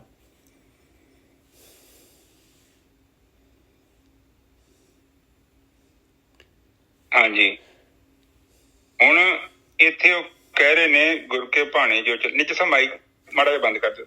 ਹਾਂਜੀ ਸੌਰੀ, ਉਹ ਵਾਵਾ ਹੀ ਆ ਜਾਂਦੀ ਵਿਚਾਰ। ਕਹਿੰਦੇ ਫਿਰ ਗੁਰ ਕੇ ਭਾਣੇ ਜੋ ਚੱਲੇ ਤਾਂ ਜੀਵਨ ਪਦਵੀ ਪਾਵੇ, ਉਹ ਸਦਾ ਸਦਾ ਜਨ ਜੀਵ ਤੇ ਜੋ ਹਰ ਚਰਨੀ ਚਿਤ ਲਾਏ। ਹੁਣ ਅਮਰ ਹੋ ਜਾਂਦੇ ਨੇ ਉਹ। ਜੀਵਤੇ ਦਾ ਮਤਲਬ ਅਮਰ ਪਦ ਨੂੰ ਪ੍ਰਾਪਤ ਕਰ ਲੈਣਾ। ਸੱਚ ਚਿੱਤ ਆਨੰਦ, ਉਸ ਅਖੰਡ ਅਵਸਥਾ ਨੂੰ ਪ੍ਰਾਪਤ ਕਰ ਲੈਣਾ ਜਿੱਥੇ ਕੋਈ ਦੁੱਖ ਨਹੀਂ, ਜਿੱਥੇ ਕੋਈ ਸੁੱਖ ਨਹੀਂ, ਜਿੱਥੇ ਕੋਈ ਰਾਗ ਨਹੀਂ, ਜਿੱਥੇ ਕੋਈ ਦਵੈਸ਼ ਨਹੀਂ, ਜਿੱਥੇ ਕੋਈ ਕਾਮ ਨਹੀਂ, ਜਿੱਥੇ ਕੋਈ ਲੋਭ ਨਹੀਂ, ਮੋਹ ਨਹੀਂ, ਹੰਕਾਰ ਨਹੀਂ, ਕੁਛ ਨਹੀਂ ਹੈਗਾ ਉੱਥੇ। ਕੱਲੀ ਆਤਮਾ ਬੈਠੀ ਹੈ। ਜਿੱਦਾਂ ਨਦੀ ਪਾਣੀ ਸਮੁੰਦਰ 'ਚ ਗਿਆ, ਉਹਦਾ ਰੂਪ ਹੋ ਗਿਆ, ਉਹਨੇ ਆਪਣਾ ਸਵਾਦ ਵੀ ਛੱਡਤਾ, ਆਪਣਾ ਰੂਪ ਦਾ ਵੀ ਤਿਆਗ ਕਰ ਦਿੱਤਾ। ਉੱਥੇ ਬ੍ਰਹਮ ਹੈ।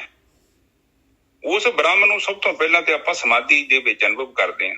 ਫਿਰ ਉਸ ਤੋਂ ਬਾਅਦ ਸਾਨੂੰ ਜਿਹੜੀ ਆ ਉਹ ਅਖੰਡ ਸਮਾਧੀ ਮਿਲਦੀ ਆ, ਉਹਨੂੰ ਸਹਿਜ ਸਮਾਧੀ ਕਹਿੰਦੇ ਆ। ਅਖੰਡ ਸਮਾਧੀ ਮਤਲਬ ਜਿਹੜੀ ਟੁੱਟਦੀ ਨਹੀਂ ਆ, ਜਿਹੜੀ ਖੰਡਾਂ ਦੇ ਵਿੱਚ ਨਹੀਂ ਵੰਡੀ। ਸ਼ੁਰੂ 'ਚ ਤਾਂ ਆਪਾਂ ਨੂੰ ਪਹਿਲਾਂ ਏਦਾਂ ਹੀ ਸ਼ੁਰੂ ਕਰਨੀ ਪੈਂਦੀ ਆ। ਕੁਝ ਆਪਾਂ ਨੂੰ ਸਮੇਂ ਦੀ ਸਮਾਧੀ ਮਿਲਦੀ ਆ, ਫਿਰ ਟੁੱਟ ਜਾਂਦੀ, ਫਿਰ ਮਿਲਦੀ, ਫਿਰ ਟੁੱਟ ਜਾਂਦੀ। ਹੌਲੀ ਹੌਲੀ ਕਰਕੇ ਜਿਹੜਾ ਮਨ ਹੈ ਨਾ, ਇਹ ਥੋੜਾ ਜਿਹਾ ਨਾ ਨਿਰਮਲ ਹੋ ਜਾਂਦਾ। ਵਿਚਾਰਾਂ ਦਾ ਘਟਨਾ ਮਤਲਬ ਇਹ ਆ ਕਿ ਤੁਹਾਡਾ ਮਨ ਜਿਹੜਾ ਨਿਰਮਲ ਹੋਣ ਲੱਗ ਪਿਆ। ਜਿੱਦਾਂ ਟ੍ਰੇਨ ਦੇ ਡੱਬੇ ਹੁੰਦੇ ਵੇਖੋ ਨਾ, ਵਿੱਚ ਉਹਦੇ 'ਚ ਗੈਪ ਹੁੰਦਾ, ਫਿਰ ਡੱਬਾ ਆਉਂਦਾ, ਫਿਰ ਗੈਪ, ਫਿਰ ਡੱਬਾ, ਫਿਰ ਗੈਪ। ਇਸੇ ਹੀ ਤਰ੍ਹਾਂ ਸਾਡੇ ਅੰਦਰ ਵਿਚਾਰਾਂ ਦੀ ਇੱਕ ਟ੍ਰੇਨ ਚੱਲ ਰਹੀ ਹੈ। ਸ਼ੁਰੂ 'ਚ ਤੁਹਾਨੂੰ ਗੈਪ ਨਹੀਂ ਮਿਲਣਾ। ਉਹ ਡੱਬੇ ਇੰਨੇ ਜ਼ਿਆਦਾ ਜੁੜੇ ਹੋਏ ਨੇ ਔਰ ਇਨਸਾਨ ਨੂੰ ਪਤਾ ਹੀ ਨਹੀਂ ਕਿ ਮੇਰਾ ਮਨ ਬਿਮਾਰ ਹੈ। ਇੰਨੇ ਸਾਇੰਟਿਸਟ, ਇੰਨੇ ਵਿਗਿਆਨੀ ਪੈਦਾ ਹੋ ਗਏ, ਇੰਨੇ ਡਾਕਟਰ ਪੈਦਾ ਹੋ ਗਏ, ਇਹਨਾਂ ਵਿਚਾਰਿਆਂ ਨੂੰ ਪਤਾ ਨਹੀਂ ਲੱਗਣ ਦਿਆ ਕਿ ਇਹ ਜਿਹੜਾ ਮੇਰਾ ਮਨ ਹੈ ਬਿਮਾਰ ਹੈ। ਇਹ ਤੇ ਸੰਤਾਂ ਨੇ ਪਤਾ ਨਹੀਂ ਕਿੱਦਾਂ ਲੱਭ ਲਿਆ। ਮੈਂ ਖੁਦ ਹੈਰਾਨ ਹੁੰਦਾ ਕਿ ਕਿੱਥੋਂ ਪਤਾ ਲੱਗਾ ਇਹਨਾਂ ਨੂੰ ਕਿ ਮਨ ਤੇ ਬਿਮਾਰ ਹੈ। ਇਹ ਮਨ ਬਿਮਾਰ ਹੈ। ਕਿਉਂ ਬਿਮਾਰ ਹੈ? ਆਪਣੇ ਆਪ ਹੀ ਕੰਮ ਕਰ ਰਿਹਾ।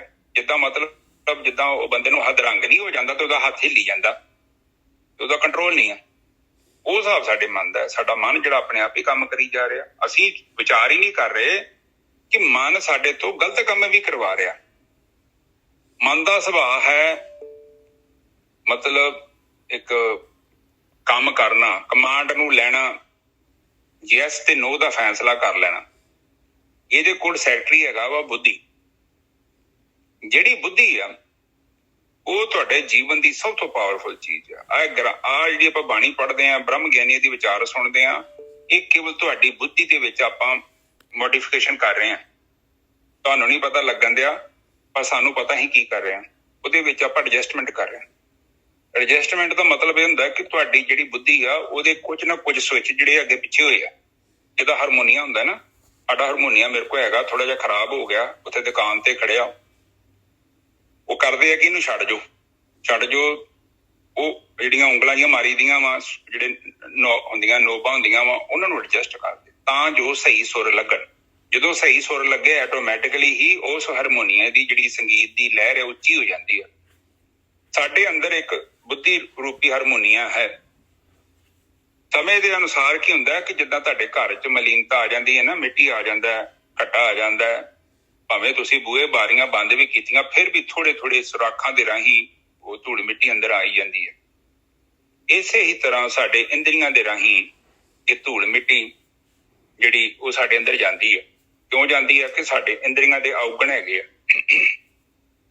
ਜਦੋਂ ਇੰਦਰੀ ਔਗਣ ਦੇ ਰੂਪ ਤੇ ਆਪਾਂ ਵਰਤਦੇ ਹਾਂ ਤੇ ਧੂੜ ਮਿੱਟੀ ਅੰਦਰ ਜਾਂਦੀ ਹੈ। ਉਹਦੇ ਨਾਲ ਕੀ ਹੁੰਦਾ ਕਿ ਮਨ ਗੰਦਾ ਹੋ ਜਾਂਦਾ ਹੈ। ਮਨ ਕੋਈ ਔਰਗਨ ਨਹੀਂ ਹੈ, ਮਨ ਕੋਈ ਪੁਰਜਾ ਨਹੀਂ ਹੈਗਾ, ਇੱਕ ਸੂਖਮ ਹੈ।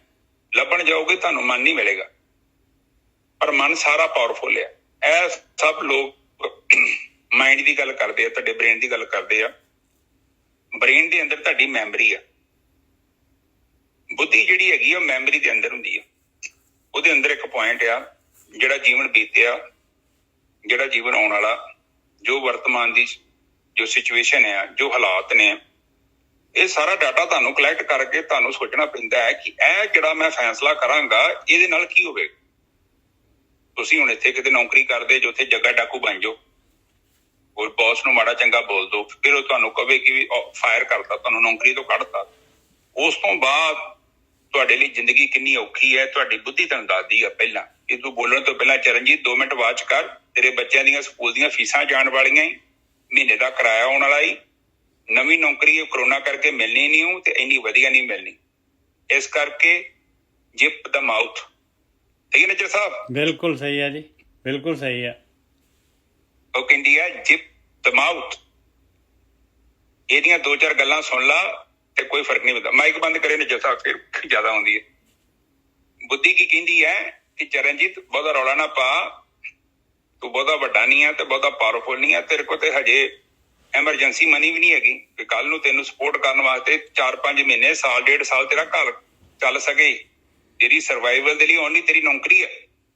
ਉਹ ਜਿਹੜਾ ਬੰਦਾ ਤੇਰੇ ਸਾਹਮਣੇ ਜੇ 2-4 ਅੱਖਰ ਵੱਧ ਘੱਟ ਵੀ ਬੋਲ ਗਿਆ ਤੇ ਚੁੱਪ ਕਰਕੇ ਇੱਕ ਕੰਨ ਚੋਂ ਸੁਣ ਤੇ ਦੂਜੇ ਕੰਨ ਥਣੀ ਬਾਹਰ ਕੱਢ। ਰੱਬ ਨੇ ਤੈਨੂੰ 2 ਕੰਨ ਤੈਨੂੰ ਦਿੱਤੇ ਆ।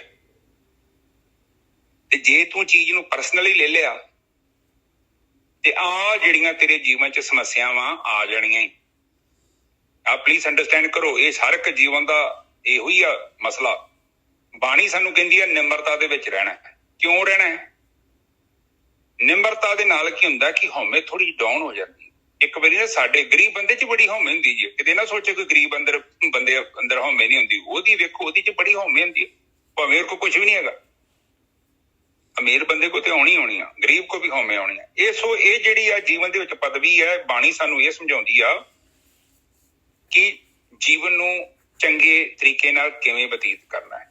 ਘੱਟ ਤੋਂ ਘੱਟ ਜ਼ਿਆਦਾ ਲੜਾਈ ਨਹੀਂ ਕਰਨੀ। ਤੂੰ ਹੁਣ ਇੱਕ, ਚਲੋ ਠੀਕ ਹੈ, ਇੱਕ ਅੱਧੀ ਕਿਤੇ ਚਾਂਚਕ ਹੋ ਗਿਆ, ਪਰ ਤੂੰ ਹਰ ਟਾਈਮ ਸਿੰਘਾਂ ਨੂੰ ਤੇਲ ਲਾ ਕੇ ਰੱਖੇਂਗਾ ਤੇ ਜੀਵਨ ਤੇਰਾ ਬਹੁਤ ਔਖਾ ਹੋ ਜਾਏਗਾ। ਉਹਦੇ ਨਾਲ ਤੇਰੀ ਜ਼ਿੰਦਗੀ ਦੇ ਵਿੱਚ ਕੀ ਹੋਵੇਗਾ?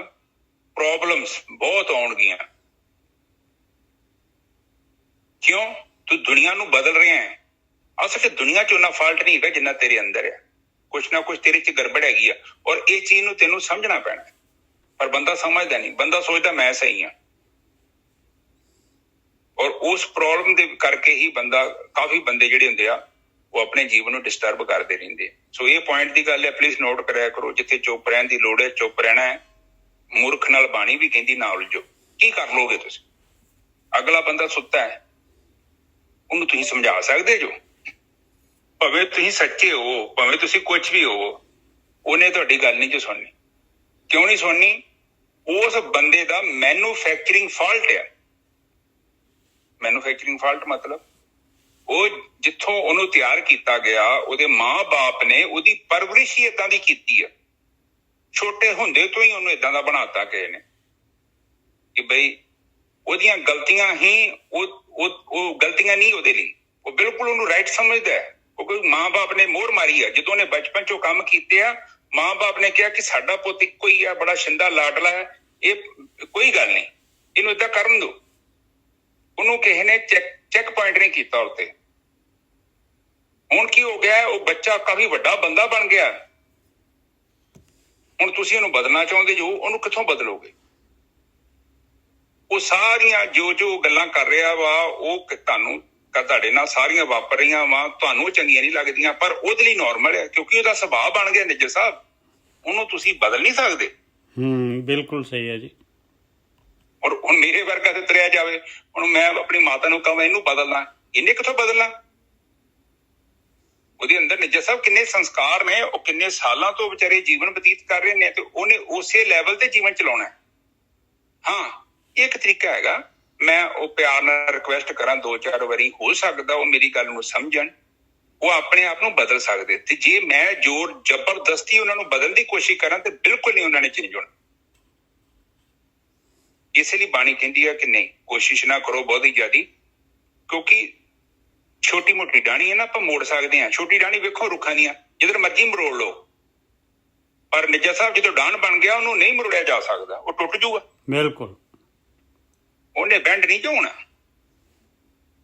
ਇਹ ਪਲੀਜ਼ ਨੋਟ ਕਰਿਆ ਕਰੋ ਤੇ ਕੋਸ਼ਿਸ਼ ਕਰਿਆ ਕਰੋ ਜ਼ਿਆਦਾ, ਮਤਲਬ ਜਿੱਥੇ ਹੈਗਾ ਵਾ ਉੱਥੇ ਐਡਜਸਟ ਕਰੋ। ਐਡਜਸਟਮੈਂਟ ਦਾ ਗੁਣ ਹੈਗਾ ਪਾਣੀ ਦੇ ਵਿੱਚ। ਅੱਗੇ ਪੱਥਰ ਪਏ ਹੁੰਦੇ ਨਾ, ਪਾਣੀ ਬੇਵਕੂਫ ਨਹੀਂ ਹੈ ਸਾਡੇ ਵਾਂਗੂ। ਆਪਾਂ ਕੀ ਕਰਦੇ, ਆਪਾਂ ਪੱਥਰ ਦੇ ਵਿੱਚ ਸਿਰ ਮਾਰਦੇ ਹਾਂ, ਪਾਣੀ ਸਾਈਡ ਤੇ ਹੋ ਕੇ ਲੰਘ ਜਾਂਦਾ। ਨਿੱਜਰ ਸਾਹਿਬ ਹੁਣ ਆਪਾਂ ਟ੍ਰੈਫਿਕ ਆ, ਸਾਹਮਣੇ ਗੱਡੀਆਂ ਬੈਠੀਆਂ ਨੇ, ਆਪਾਂ ਉੱਥੇ ਆਪਣੇ ਸਕੂਟਰ ਨੂੰ ਸੱਜੇ ਖੱਬੇ ਕਿਉਂ ਕਰ ਲੈਂਦੇ ਹਾਂ? ਕਿਉਂਕਿ ਲੋੜ ਹੈਗੀ ਉੱਥੇ, ਨਹੀਂ ਤੇ ਆਪਾਂ ਮੰਜ਼ਿਲ ਤੇ ਨਹੀਂ ਪਹੁੰਚ ਸਕਦੇ। ਤੇ ਜੇ ਕਹੀਏ ਕਿ ਆਪਾਂ ਸੜਕ ਬਿਲਕੁਲ ਹੀ ਜੈਂਦੀ ਜਾਣਾ ਵਾ, ਆਪਾਂ ਸੱਜੇ ਖੱਬੇ ਨਹੀਂ ਕਰਨਾ, ਤੇ ਫਿਰ ਤੇ ਬਹੁਤ ਮੁਸ਼ਕਿਲ ਹੋ ਜਾਏਗੀ ਨਾ।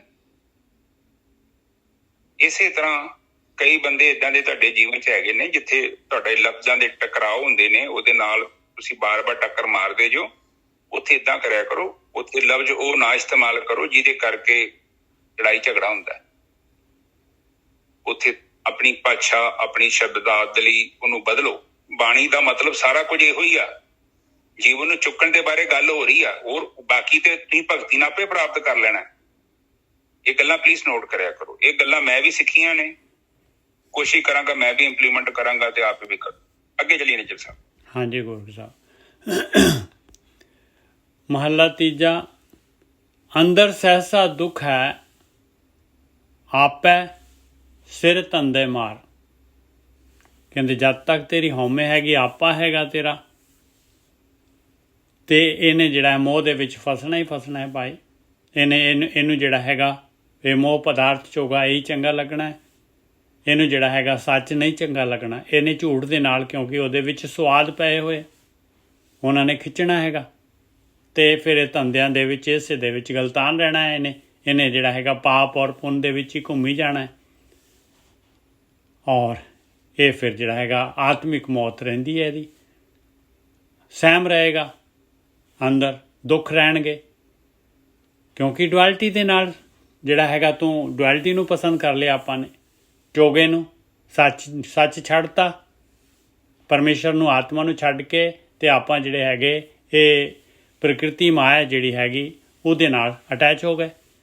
ਦੂਜੇ ਪਾਏ ਸੁੱਤੇ ਕਬੇ ਨਾ ਜਾਗੇ, ਬਸ ਆ ਸੌਂ ਗਏ ਆਪਾਂ ਪਾਏ।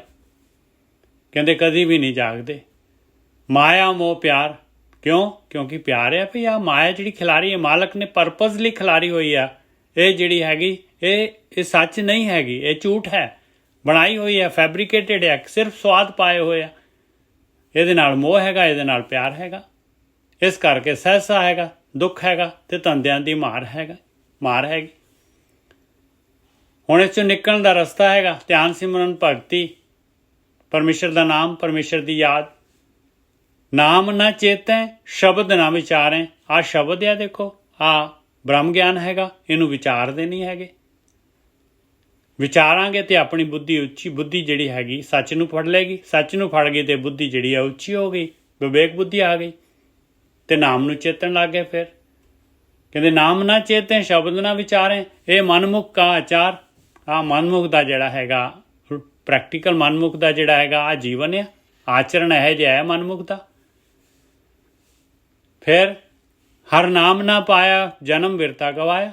ਨਾਮ ਵਾਲੀ ਗੱਲ ਪਾਸੇ ਰਹਿ ਜਾਂਦੀ ਹੈ, ਭਗਤੀ ਪਾਸੇ ਰਹਿ ਜਾਂਦੀ ਹੈ, ਔਰ ਜਿਹੜਾ ਪਤਾ ਵੀ ਨਹੀਂ ਲੱਗਦਾ ਕਦ ਜਿਹੜਾ ਹੈਗਾ ਫਿਊਜ਼ ਹੋ ਜਾਂਦਾ, ਬਸ ਜੀਵਨ ਖਤਮ, ਜਨਮ ਗਿਆ। ਫਿਰ ਅੱਗੇ ਨਾਨਕ ਜਮ ਮਾਰ ਕਰੇ ਖੁਆਰ, ਅੱਗੇ ਫਿਰ ਜਿਹੜਾ ਹੈਗਾ ਉਹਦਾ ਜਿਹੜਾ ਹੈਗਾ ਲੇਖਾ ਜੋਖਾ ਸ਼ੁਰੂ ਹੋ ਜਾਂਦਾ ਪਾਈ ਜੂਨਾਂ ਦਾ। ਔਰ ਖੁਆਰੀ ਸ਼ੁਰੂ ਹੋ ਜਾਂਦੀ ਹੈ। ਹਾਂਜੀ ਗੁਰਕੇ ਸਾਹਿਬ। ਹਾਂ ਦੇਖੋ ਜੀ, ਉਹ ਕਹਿੰਦੇ ਨੇ ਕਿ ਆਹ ਤੁੱਕ ਦੀ ਵਿਆਖਿਆ ਕਰਦੇ ਆ। ਇੱਕ ਤੇ ਮੋਹ ਦੀ ਗੱਲ ਕੀਤੀ ਉੱਪਰ, ਹਨਾ, ਸੁੱਤਾ ਹੈ ਬੰਦਾ। ਹਾਂ, ਸੁੱਤੇ ਦਾ ਮਤਲਬ ਸੁੱਤੀ ਦੁਨੀਆ ਹੈ। ਜਦੋਂ ਇੱਕ ਬੰਦਾ ਸੁੱਤਾ ਹੁੰਦਾ, ਵੇਖਿਆ ਬੱਚੇ ਨੂੰ ਥਾਪੜਾ ਦੇਈ ਜਾਂਦਾ, ਉਸੇ ਤਰ੍ਹਾਂ ਆਪਾਂ ਬੁੱਧੀ ਦੇ ਨਾਲ ਸੋਚਦੇ ਨਹੀਂ ਆ।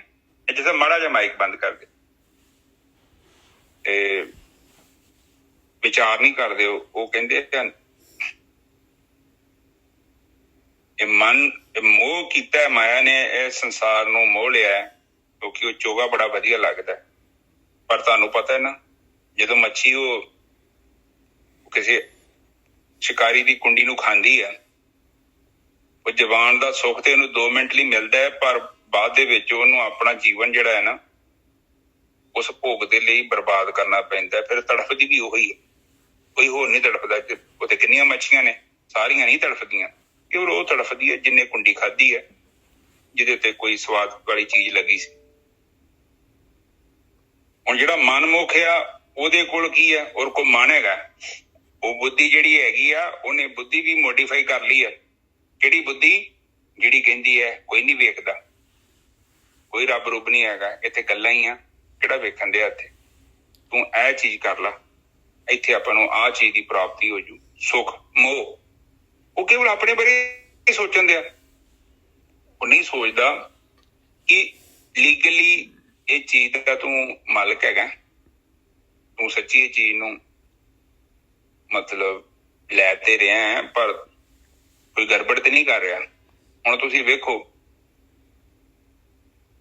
ਜੋ ਬੰਦਾ ਜਿੱਥੋਂ ਪੈਸਾ ਲੈ ਰਿਹਾ, ਉਹ ਬੰਦਾ ਉੱਥੇ ਕੰਮ ਨਹੀਂ ਕਰ ਰਿਹਾ। ਤੁਸੀਂ ਉੱਥੇ ਗਏ, ਸਾਰਾ ਦਿਨ ਮੋਬਾਈਲ ਚਲਾਇਆ, ਕੰਮ ਨਹੀਂ ਕੀਤਾ, ਤੁਹਾਨੂੰ ਦਿਹਾੜੀ ਮਿਲ ਗਈ, ਸਮਝ ਲਓ ਕਿ ਉਹ ਪੈਸਾ ਤੁਹਾਨੂੰ ਸੁੱਖ ਨਹੀਂ ਜੇ ਦੇ ਸਕਦਾ, ਕਿਉਂਕਿ ਤੁਸੀਂ ਤਾਂ ਪੜ੍ਹਾਈ ਦੇ ਲਈ ਪੈਸਾ ਲਿਆ ਨਾ, ਕੁਛ ਪੜ੍ਹਨ ਦੇ ਜੋ ਕੁਛ ਕੰਮ ਕਰਨ ਦਾ ਪੈਸਾ ਲਿਆ, ਤੁਸੀਂ ਉਹ ਕੰਮ ਕੀਤਾ ਹੀ ਨਹੀਂ, ਤੁਸੀਂ ਓਦਾਂ ਪੈਸੇ ਲੈ। ਹੁਣ ਆ ਜਿਹੜੇ ਸਰਕਾਰੀ ਨੌਕਰੀਆਂ ਵਾਲੇ ਨੇ, ਮੋਸਟਲੀ ਇਸ ਚੀਜ਼ ਤੋਂ ਬੜੇ ਪ੍ਰਭਾਵਿਤ ਹੋ ਜਾਂਦੇ ਨੇ। ਫਿਰ ਉਹ ਜਿਹੜਾ ਪੈਸਾ ਘਰੇ ਲੈ ਕੇ ਜਾਂਦੇ ਆ, ਉਹ ਪੈਸਾ ਬੜਾ ਮਾੜਾ,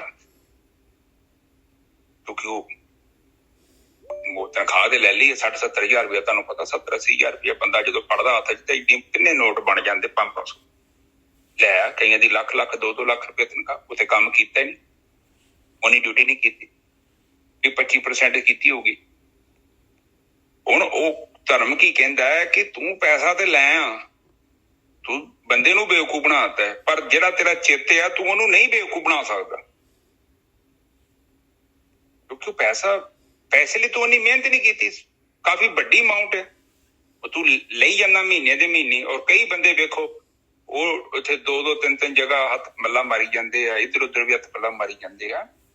ਉਹਦੇ ਨਾਲ ਕੀ ਹੁੰਦਾ ਹੈ ਕਿ ਤੁਹਾਡੀ ਜਿਹੜੀ ਬੁੱਧੀ ਦਾ ਲੈਵਲ ਬੜਾ ਥੱਲੇ ਚੱਲ ਜਾਂਦਾ, ਤੁਸੀਂ ਜਾਨਵਰ ਲੈਵਲ ਦਾ ਜੀਵਨ ਬਤੀਤ ਕਰਨਾ ਸ਼ੁਰੂ ਕਰ ਦਿੰਦੇ। ਹੁਣ ਜਾਨਵਰ ਨੂੰ ਪੁੱਛੋ, ਉਹਨੂੰ ਭੁੱਖ ਲੱਗੀ ਆ, ਉਹ ਸ਼ਿਕਾਰ ਮਾਰਦਾ, ਉਹਨੂੰ ਕੀ ਫਰਕ ਪੈਂਦਾ? ਉਹ ਗਿਆਨ ਥੋੜੀ ਉਹਦੇ ਅੰਦਰ ਹੈਗਾ। ਉਹਦਾ ਕੰਮ ਆ ਭੁੱਖ ਲੱਗੀ ਤੇ ਸ਼ਿਕਾਰ ਮਾਰਨਾ, ਭੁੱਖ ਪਿਆਸ ਲੱਗੀ ਤੇ ਪਾਣੀ ਪੀ ਲੈਣਾ, ਨੀਂਦ ਆਈ ਤੇ ਸੌਂ ਜਾਣਾ, ਬਸ ਖਾਣਾ ਪੀਣਾ ਤੇ ਸੌਣਾ, ਉਹਨੂੰ ਇਹੋ ਹੀ ਕੰਮ। ਜੇ ਬਹੁਤੀ ਗੱਲ ਹੈ ਤੇ ਉਹ ਜਿਹੜੀ ਨਸਲ ਨੂੰ ਅੱਗੇ ਵਧਾਉਣਾ, ਠੀਕ ਹੈ। ਪਰ ਬਾਣੀ ਕਹਿੰਦੀ ਹੈ ਕਿ ਨਹੀਂ, ਤੂੰ ਬੰਦਾ ਵਾਂ, ਤੂੰ ਜੀਵ, ਤੂੰ ਇੱਕ ਆਮ ਜੀਵ ਨਹੀਂ ਹੈਗਾ, ਤੇਰੇ ਕੋਲ ਬੁੱਧੀ ਹੈਗੀ ਹੈ, ਤੇਰੇ ਕੋਲ ਇੰਦਰੀ ਬਹੁਤ ਸਟਰੋਂਗ ਨੇ, ਤੂੰ ਹਰ ਇੱਕ ਚੀਜ਼ ਨੂੰ ਬੜੀ ਚੰਗੀ ਤਰ੍ਹਾਂ ਦੇਖ ਸਕਦਾ ਹੈ। ਪਰ ਜੇਕਰ ਤੇਰਾ ਜੀਵਨ ਬਿਲਕੁਲ ਜਾਨਵਰ ਲੈਵਲ ਦਾ ਹੈ, ਕੋਈ ਵਿਵੇਕ ਨਹੀਂ ਆ, ਕੋਈ ਵਿਚਾਰ ਨਹੀਂ ਹੈਗੀ ਆ। ਦੇਖੋ, ਮਨਮੁਖ ਦਾ ਮਤਲਬ ਇਹ ਹੈ ਕਿ ਜਿਹੜਾ ਬੰਦਾ ਸੁੱਤਾ ਵਾ, ਜਿਹੜਾ ਬੰਦਾ ਇਹ ਕਹਿੰਦਾ ਕਿ ਕੋਈ ਰੱਬ ਰੁੱਬ ਨਹੀਂ ਹੈਗਾ, ਸਾਈਡ ਤੇ ਕਰੋ ਰੱਬ ਨੂੰ, ਮੈਂ ਹੀ ਰੱਬ ਆ, ਕਿਉਂਕਿ ਮੇਰੇ ਕੋਲ ਪਾਵਰ ਆ ਪੈਨ ਦੀ। ਵੇਖੋ ਲੋਕੀ ਸਹਿਨ ਕਰੀ ਜਾਂਦੇ ਨੇ, ਬਿਲਕੁਲ ਨਹੀਂ ਕਰਨੇ ਚਾਹੀਦੇ। ਦਫਾ ਕਰੋ ਇਸੇ ਪੈਸੇ ਨੂੰ। ਕੀ ਕਰਨਾ ਪੈਸਾ? ਤੁਸੀਂ ਕਿੰਨਾ ਦੇ ਲਈ ਪੈਸਾ ਇਕੱਠਾ ਕਰਨਾ ਹੈ? ਇਹਨਾਂ ਜੀਵਾਂ ਦੇ ਲਈ।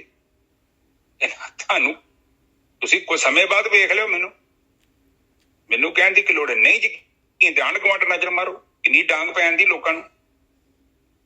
ਇਸ ਕਰਕੇ ਪਲੀਜ਼ ਰਿਕੁਐਸਟ ਕਰਦਾ ਹੈ, ਬੱਚਿਆਂ ਦੇ ਲਈ ਤੁਸੀਂ ਕਿਤੇ ਪੰਗਾ ਨਹੀਂ ਲੈਣਾ। ਬੱਚੇ ਤੇ ਤੁਹਾਡੇ ਹੈ ਵੀ ਨਹੀਂ ਆ, ਮੇਰੇ ਬੱਚੇ ਵੀ ਮੇਰੇ ਨਹੀਂ ਹੈਗੇ, ਇਹ ਤੇ ਜੀਵ ਹੈਗੇ ਨੇ।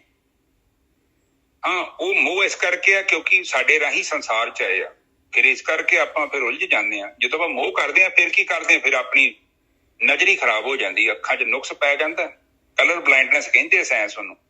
ਰੰਗ ਕੁਝ ਹੋ ਰਿਹਾ ਪਰ ਸਾਨੂੰ ਕੁਝ ਹੋਰ ਦਿਖਦਾ। ਜਿੱਦਾਂ ਪ੍ਰਿਜ਼ਮ ਹੁੰਦਾ ਨਾ ਕੱਚ, ਉਹ 'ਚ ਚਿੱਟਾ ਪ੍ਰਕਾਸ਼ ਜਾਂਦਾ ਤੇ ਪ੍ਰਿਜ਼ਮ ਕੀ ਕਰਦਾ ਹੈ, ਉਹਨੂੰ ਵੰਡ ਦਿੰਦਾ ਹੈ, ਉਹਨੂੰ ਕਈ ਰੰਗ ਬਣਾ ਦਿੰਦਾ ਹੈ। ਇਸੇ ਹੀ ਤਰ੍ਹਾਂ ਸਾਡੇ ਅੰਦਰ ਆਤਮਾ ਇੱਕ ਆ, ਉਹਦਾ ਪ੍ਰਕਾਸ਼ ਸਾਹਮਣੇ ਚਿੱਟਾ ਹੈ, ਪਰ ਜਦੋਂ ਉਹ ਪ੍ਰਕਾਸ਼ ਮਨ ਦੇ ਵਿੱਚ ਜਾ ਕੇ ਵੱਜਦਾ ਹੈ ਤੇ ਮਨ ਦੇ ਵਿੱਚ ਤੁਹਾਨੂੰ ਪਤਾ ਹੈ ਉਹ ਕਾਰਨ ਸਰੀਰ ਦਾ ਉਹ ਸ਼ੀਸ਼ਾ, ਉਹਦੇ ਵਿੱਚੋਂ ਪ੍ਰਕਾਸ਼ ਕੀ ਕਰਦਾ, ਕਾਮ ਕ੍ਰੋਧ ਲੋਭ ਮੋਹ ਹੰਕਾਰ ਦੇ ਰੂਪ ਚ ਬਾਹਰ ਆ ਜਾਂਦਾ। ਤੇ ਬ੍ਰਹਮ ਗਿਆਨੀ ਕੀ ਆ? ਬ੍ਰਹਮ ਗਿਆਨੀ ਮਤਲਬ ਉਹਨੇ ਚਿੱਤ ਨੂੰ ਸ਼ਾਂਤੀ ਕਰ ਲਿਆ, ਉੱਥੇ ਵਿਚਾਰ ਹੀ ਨਹੀਂ ਹੈਗੇ।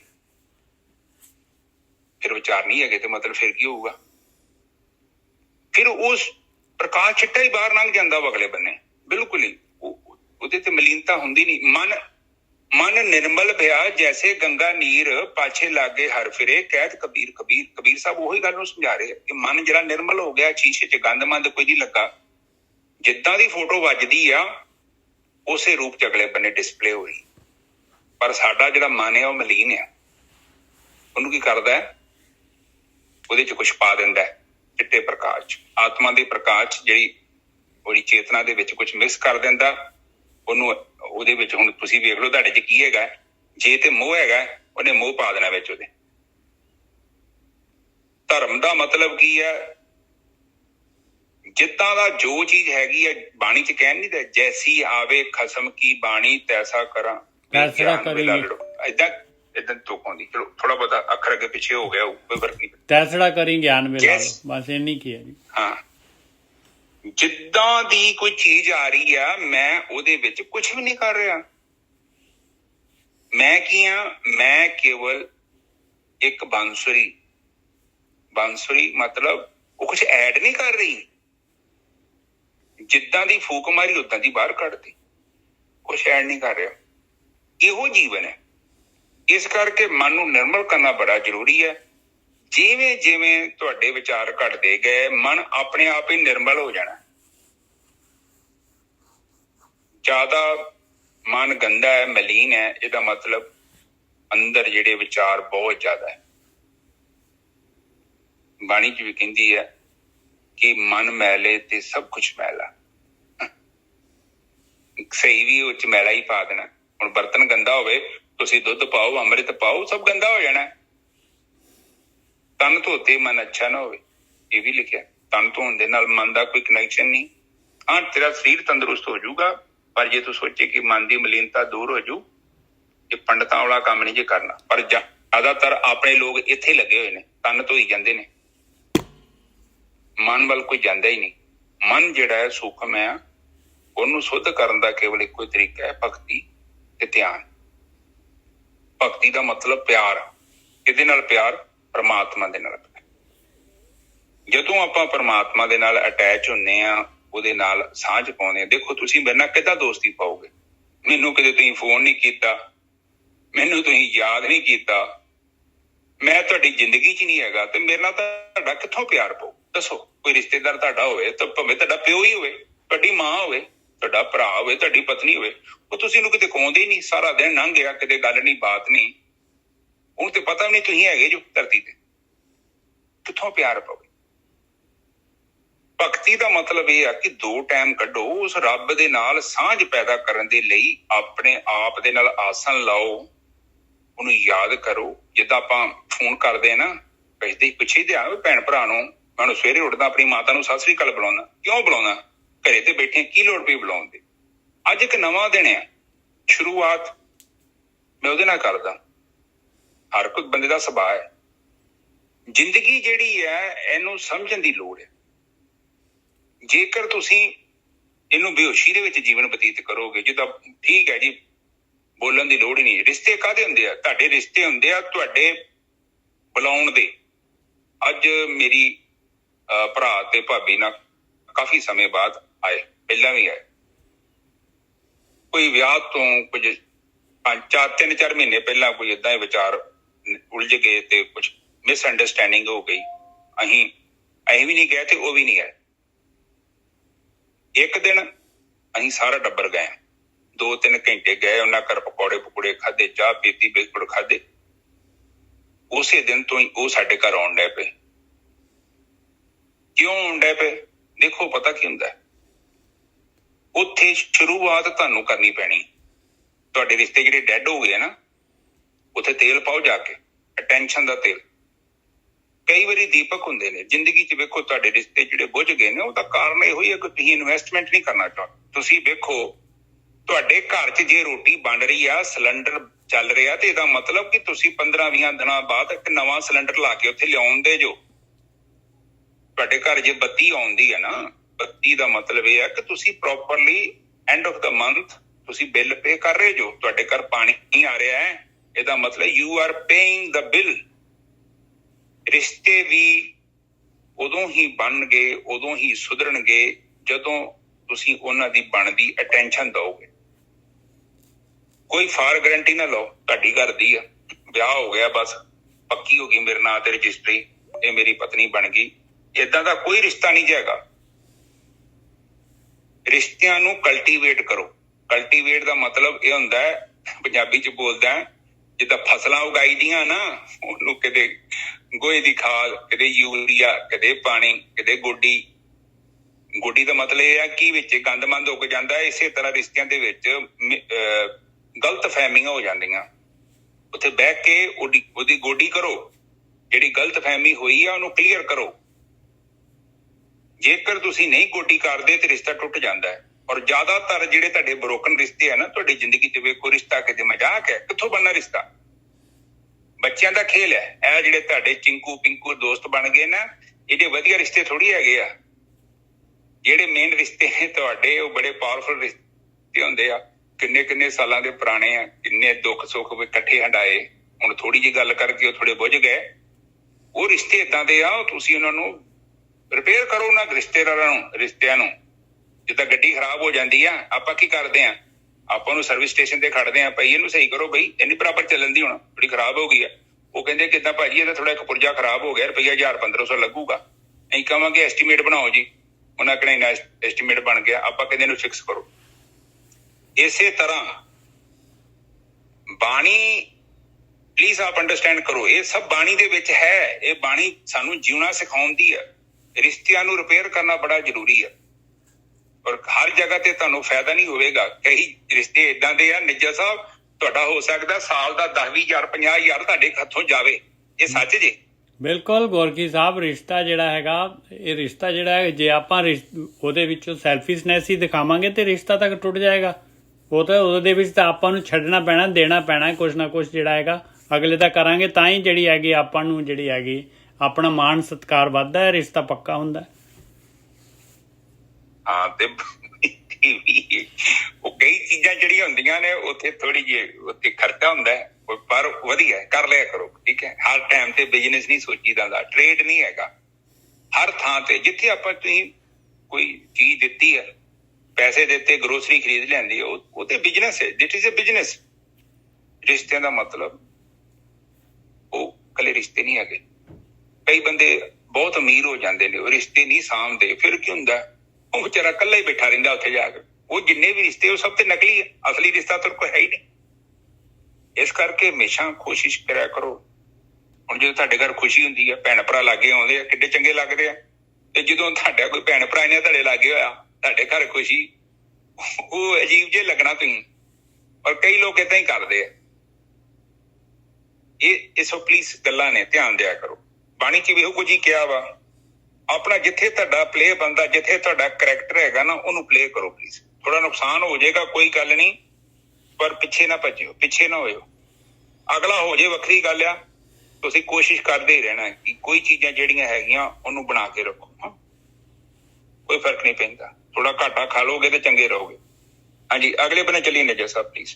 ਹਾਂਜੀ, ਇਹਦੇ ਵਿੱਚ ਮਹਾਰਾਜ ਨੇ ਦੱਸਿਆ ਸੀਗਾ ਵੀ ਆ ਜਿਹੜਾ ਹੈਗਾ ਬਈ ਅੰਦਰ ਜਿਹੜਾ ਸਹਿਸਾ ਦੁੱਖ ਹੈਗਾ, ਕਿਉਂ ਹੈਗਾ? ਕਿਉਂਕਿ ਆਪਣੇ ਅੰਦਰ ਜਿਹੜਾ ਹੈ ਮਨਮੁਖਪੁਣਾ ਹੈ। ਆਪਾਂ ਮਨ ਦੇ ਪਿੱਛੇ ਚੱਲ ਰਹੇ ਹਾਂ, ਆਪਾਂ ਆਪੇ ਦੇ ਵਿੱਚ ਹੈਗੇ ਹਾਂ, ਤੇ ਤਾਂ ਇਹ ਧੰਦਿਆਂ ਦੀ ਮਾਰ ਹੁੰਦੀ ਹੈ ਆਪਾਂ ਨੂੰ।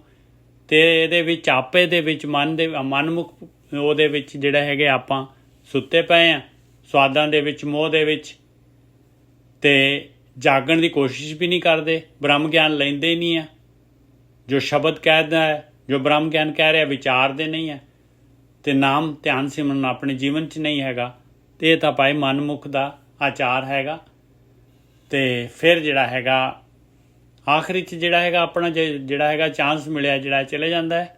ਨਾਮ ਦੀ ਪ੍ਰਾਪਤੀ ਨਹੀਂ ਹੁੰਦੀ, ਜਨਮ ਬਿਰਥਾ ਗਵਾਇਆ।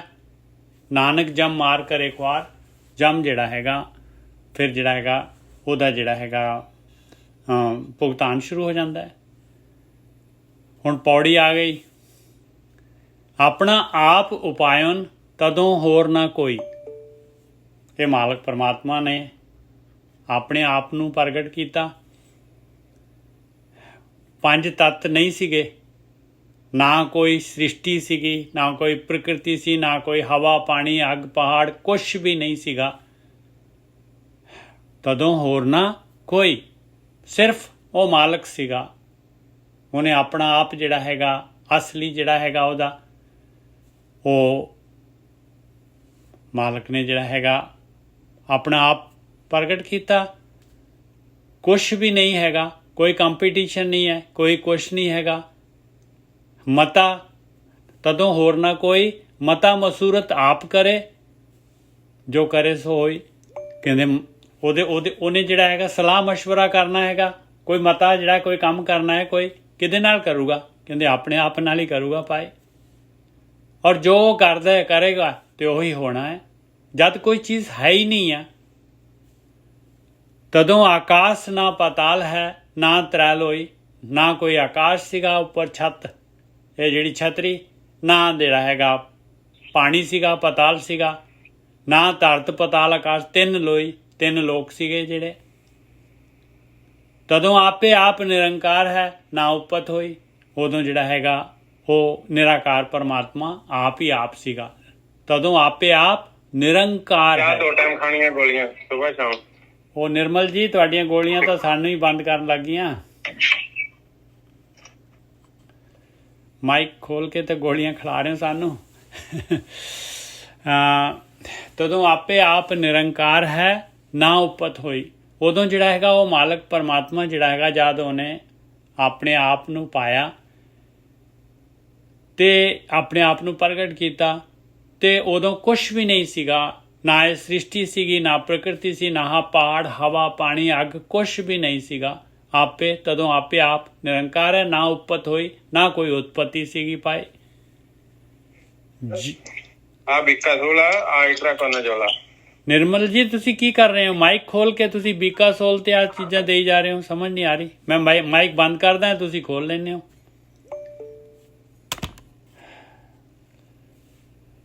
ਤਦੋਂ ਆਪੇ ਆਪ ਨਿਰੰਕਾਰ ਹੈ, ਨਾ ਉਪਤ ਹੋਈ।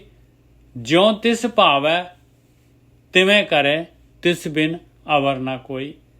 ਕਹਿੰਦੇ ਮਾਲਕ ਦੀ ਮਰਜ਼ੀ ਹੈਗੀ ਆ ਭਾਈ, ਜਿਸ ਤਰ੍ਹਾਂ ਉਹਨੂੰ ਚੰਗਾ ਲੱਗਦਾ ਹੈ ਉਸ ਤਰ੍ਹਾਂ ਹੀ ਉਹ ਕਰਦਾ ਹੈਗਾ, ਉਹ ਕਰਤਾ ਹੈਗਾ। ਉਸ ਤੋਂ ਬਗੈਰ ਹੋਰ ਕੋਈ ਨਹੀਂ ਹੈਗਾ। ਜੋ ਕੁਛ ਵੀ ਪੈਦਾ ਹੋਈ, ਜੋ ਸ੍ਰਿਸ਼ਟੀ ਉਹਨੇ ਬਣਾਈ, ਜੋ ਕੁਛ ਵੀ ਉਹ ਸਾਰਾ ਦਾ ਸਾਰਾ ਜਿਹਨੇ ਜੀਵ ਪੈਦਾ ਕੀਤੇ ਉਹਦੇ ਵਿੱਚੋਂ ਹੀ ਪੈਦਾ ਹੋਇਆ ਭਾਈ, ਉਹੀ ਹੈਗਾ। ਹਾਂਜੀ ਗੋਰਕੀ ਸਾਹਿਬ। ਹਾਂਜੀ ਠੀਕ ਹੈ। ਦੇਖੋ ਸਾਧ ਸੰਗਤ ਜੀ, ਦੇਖੋ ਇੱਥੇ ਉਹ ਸਮਝਾ ਰਹੇ ਨੇ। ਪਹਿਲੀ ਗੱਲ ਤੇ ਉਹ ਕਹਿੰਦੇ ਉਹਨਾਂ ਨੇ ਆਪ ਹੀ ਸਾਰਾ ਕੁਝ ਉਪਾਇਆ ਹੈ। ਹੁਣ ਜਦੋਂ ਮਹਾਪਰਲੋ ਆਉਂਦੀ ਹੈ, ਸਾਰਾ ਕੁਝ ਉਹਦੇ ਚ ਲੀਨ ਹੋ ਜਾਂਦਾ ਹੈ, ਬ੍ਰਹਮ ਦੇ ਵਿੱਚ। ਬ੍ਰਹਮ ਜਿਹੜਾ ਉਹ ਪਾਰ ਬ੍ਰਹਮ ਚ ਲੀਨ ਹੋ ਜਾਂਦਾ ਹੈ। ਬ੍ਰਹਮ ਤੋਂ ਭਾਵ ਇਹ ਜਿਹੜਾ ਸਾਨੂੰ ਦਿਖਾਈ ਦਿੰਦਾ ਹੈ। ਬ੍ਰਹਮ ਤੋਂ ਭਾਵ ਇਹ ਜਿਹੜਾ ਪੰਜ ਅੱਜ ਦਾ ਆ ਪੰਜ ਤੱਤ ਹੈਗੇ ਨੇ, ਇਹ ਜਦੋਂ ਬ੍ਰਹਮ ਜਦੋਂ ਪਾਰ ਬ੍ਰਹਮ ਚ ਲੀਨ ਹੋ ਜਾਂਦਾ ਤੇ ਫਿਰ ਉਹ ਇਕੱਲਾ ਹੀ ਹੈ। ਏਦਾਂ ਹੀ ਕਰਦਾ ਉਹ, ਆਪਣੇ ਚ ਉਹਨੂੰ ਸਾਰੀ ਜੋ ਬਣਾਈ ਪ੍ਰਕਿਰਤੀ ਨੂੰ ਵਾਪਸ ਖਿੱਚ ਲੈਂਦਾ। ਇੱਥੇ ਬਲੈਕ ਹੋਲ ਹੈਗੇ ਨਾ, ਉਹਦੇ ਚ ਕਹਿੰਦੇ ਤਾਰੇ ਤੁਰੇ ਵੜ ਜਾਂਦੇ ਆ ਤੇ ਪਤਾ ਨਹੀਂ ਲੱਗਦਾ, ਉਹ ਨਥਿੰਗਨੈਸ ਚ ਚੱਲ ਜਾਂਦੇ ਆ। ਉਹ ਇੰਨਾ ਪਾਵਰਫੁਲ ਬਲੈਕ ਹੋਲ ਆ, ਉਹ ਗਰਭੀ ਆ। ਜਿੱਦਾਂ ਮਤਲਬ ਆਪਾਂ ਬੰਦੇ ਮਰ ਜਾਂਦੇ ਆ ਤੇ ਆਪਣਾ ਦੁਬਾਰਾ ਜਨਮ ਹੁੰਦਾ ਹੈ ਨਾ, ਆਪਾਂ ਨੂੰ ਨਵਾਂ ਸਰੀਰ ਮਿਲਦਾ। ਹੁਣ ਸਰੀਰ ਖਤਮ ਹੋ ਗਿਆ, ਬੁੱਢਾ ਹੋ ਗਿਆ, ਕਿਸੇ ਕੰਮ ਦਾ ਨਹੀਂ। ਇਸ ਕਰਕੇ ਪ੍ਰਕਿਰਤੀ ਨੇ ਨਿਯਮ ਬਣਾਇਆ। ਜਿੱਦਾਂ ਦਾ ਉਹਨੇ ਨਿਯਮ ਬਣਾਇਆ ਵਾ, ਬੰਦੇ ਦੀ ਵੱਖ ਉਮਰ ਆ, ਕੁੱਤੇ ਦੀ ਵੱਖ ਆ, ਬਿੱਲੀ ਦੀ, ਹਾਥੀ ਦੀ, ਚਿੜੀ ਦੀ, ਕਾਂ ਦੀ, ਇਹ ਜੋ ਵੀ ਦਿਖਦਾ ਇਹ ਸਾਰਿਆਂ ਦੀਆਂ ਉਹਨੇ ਆਪ ਹੀ ਕ੍ਰੀਏਟਰ ਆ, ਉਹਦਾ ਆਪ ਹੀ ਐਡਵਾਈਜ਼ਰ ਆ, ਖੁਦ ਹੀ ਆਪ ਹੀ ਕਰੀ ਜਾਂਦਾ। ਉਹ ਨਹੀਂ ਕਿਸੇ ਕੋਲ ਪੁੱਛਦਾ ਭੱਜਦਾ, ਨਾ ਹੀ ਕਿਸੇ ਕੋਲ ਸਲਾਹ ਲੈਂਦਾ, ਇਕੱਲਾ ਹੀ ਬੈਠਾ ਬ੍ਰਹਮ ਆਪੇ ਡਿਸਾਈਡ ਕੀਤੇ ਧਰਮ ਦੇ ਅਨੁਸਾਰ ਇੰਝ ਹੋਊ। ਜਿੱਦਾਂ ਤੁਸੀਂ ਰੂਲ ਨਹੀਂ ਬਣਾਏ ਆ ਸੜਕ ਤੇ ਲੈਫਟ ਸਾਈਡ ਤੇ ਚੱਲਣਾ ਹੈ ਇੰਡੀਆ ਦੇ ਵਿੱਚ, ਦੂਜੀ ਕੰਟਰੀਆਂ 'ਚ ਅਲੱਗ ਰੂਲ ਹੈ, ਰੈੱਡ ਲਾਈਟ ਬ੍ਰੇਕ ਕਰੋਗੇ ਤੇ ਆਪ ਫਾਈਨ ਪਊ। ਇਸੇ ਤਰ੍ਹਾਂ ਪ੍ਰਮਾਤਮਾ ਨੇ ਜੀਵ ਦੇ ਉੱਤੇ ਇੱਕ ਕਾਨੂੰਨ ਬਣਾਇਆ, ਉਹ ਟ੍ਰੈਫਿਕ ਰੂਲ ਦੀ ਜਗ੍ਹਾ ਉੱਥੇ ਧਰਮ ਬਣਾਇਆ। ਸੋ ਇਹ ਉਹਨੇ ਆਪ ਹੀ ਤਿਆਰ ਕੀਤਾ ਬਈ, ਤੇ ਮੂਰਤ ਉਹਨੇ ਆਪ ਕੀਤੀ ਹੈ ਤਿਆਰ, ਆਪ ਹੀ ਬੈਠਾ। ਹੁਣ ਆ ਜਿਹੜਾ ਆਕਾਸ਼ ਬਣਾਇਆ, ਇਹ ਸਭ ਜਿਹੜੇ ਆਕਾਸ਼ ਆ, ਧਰਤੀ, ਆਕਾਸ਼ ਤੇ ਪਤਾਲ, ਇਹ ਉਹਦੇ ਬਣਾਏ ਹੋਏ, ਉਹ ਬਿਲਕੁਲ ਪਰ ਇਹਨੇ ਪਰਫੈਕਟ ਬਣਾਉਂਦਾ ਹੈ। ਆਪ ਜਸਟ ਸੋਚੋ, ਪਰਮਾਤਮਾ ਦੀ ਬਣਾਈ ਹੋਈ ਕਿਸੇ ਚੀਜ਼ 'ਚ ਕੋਈ ਮਿਸਟੇਕ ਨਹੀਂ ਹੈਗੀ। ਆਪ ਜਸਟ ਸੋਚੋ ਕਿ ਕਿੰਨੀ ਹਾਈਲੀ ਇੰਟੈਲੀਜੈਂਟ ਬੁੱਧੀ ਆ ਉਹ। ਤੁਹਾਡੀ ਹੱਡੀ ਟੁੱਟਦੀ ਆ, ਹੱਡੀ ਨੂੰ ਜੋੜਨ ਦੇ ਲਈ ਜਿਹੜਾ ਕੈਮੀਕਲ ਨਿਕਲਣਾ ਉਹ ਆਲਰੇਡੀ ਤੁਹਾਡੀ ਬੋਨ ਦੇ ਅੰਦਰ ਹੈ। ਆਪ ਜਸਟ ਸੋਚੋ, ਉਹ ਦੱਸਣ ਦੇ ਤੈਨੂੰ ਡਿਸਕਵਰੀ ਵਾਲੇ, ਕਹਿੰਦਾ ਬੰਦਾ ਜਦੋਂ ਛਾਲ ਮਾਰਦਾ ਨਾ ਤੇ ਉਸ ਟਾਈਮ ਤੇ ਇਹਦੇ ਸਰੀਰ ਚੋਂ ਕਰੰਟ ਜਿਹਾ ਨਿਕਲਦਾ ਤੇ ਉਸ ਹੱਡੀ ਨੂੰ, ਜਿਹੜੀ ਪੈਰਾਂ ਦੀ ਹੱਡੀ ਜਿੱਥੇ ਪ੍ਰੈਸ਼ਰ ਪੈਣਾ ਹੈ ਨਾ, ਉੱਥੇ ਇੱਕਦਮ ਉਹਨੂੰ ਸਟਰੋਂਗ ਕਰ ਦਿੰਦਾ। ਆਪ ਜਸਟ ਸੋਚੋ ਕਿ ਉਹ ਕਰੰਟ ਕਿੰਨੇ ਪਾਇਆ। ਏਦਾਂ ਤੇ ਹੱਡੀ ਟੁੱਟ ਜੇ, ਹੱਡੀ ਜੇ ਤੁਸੀਂ ਚੌਂਗੜੀ ਮਾਰ ਰਹੇ ਜੋ, ਇਹਦਾ ਮਤਲਬ ਚੌਂਗੜੀ ਦਾ ਡਿਜ਼ਾਈਨ ਕੀਤਾ ਤੇ ਮਾਰ ਰਹੇ ਜੋ।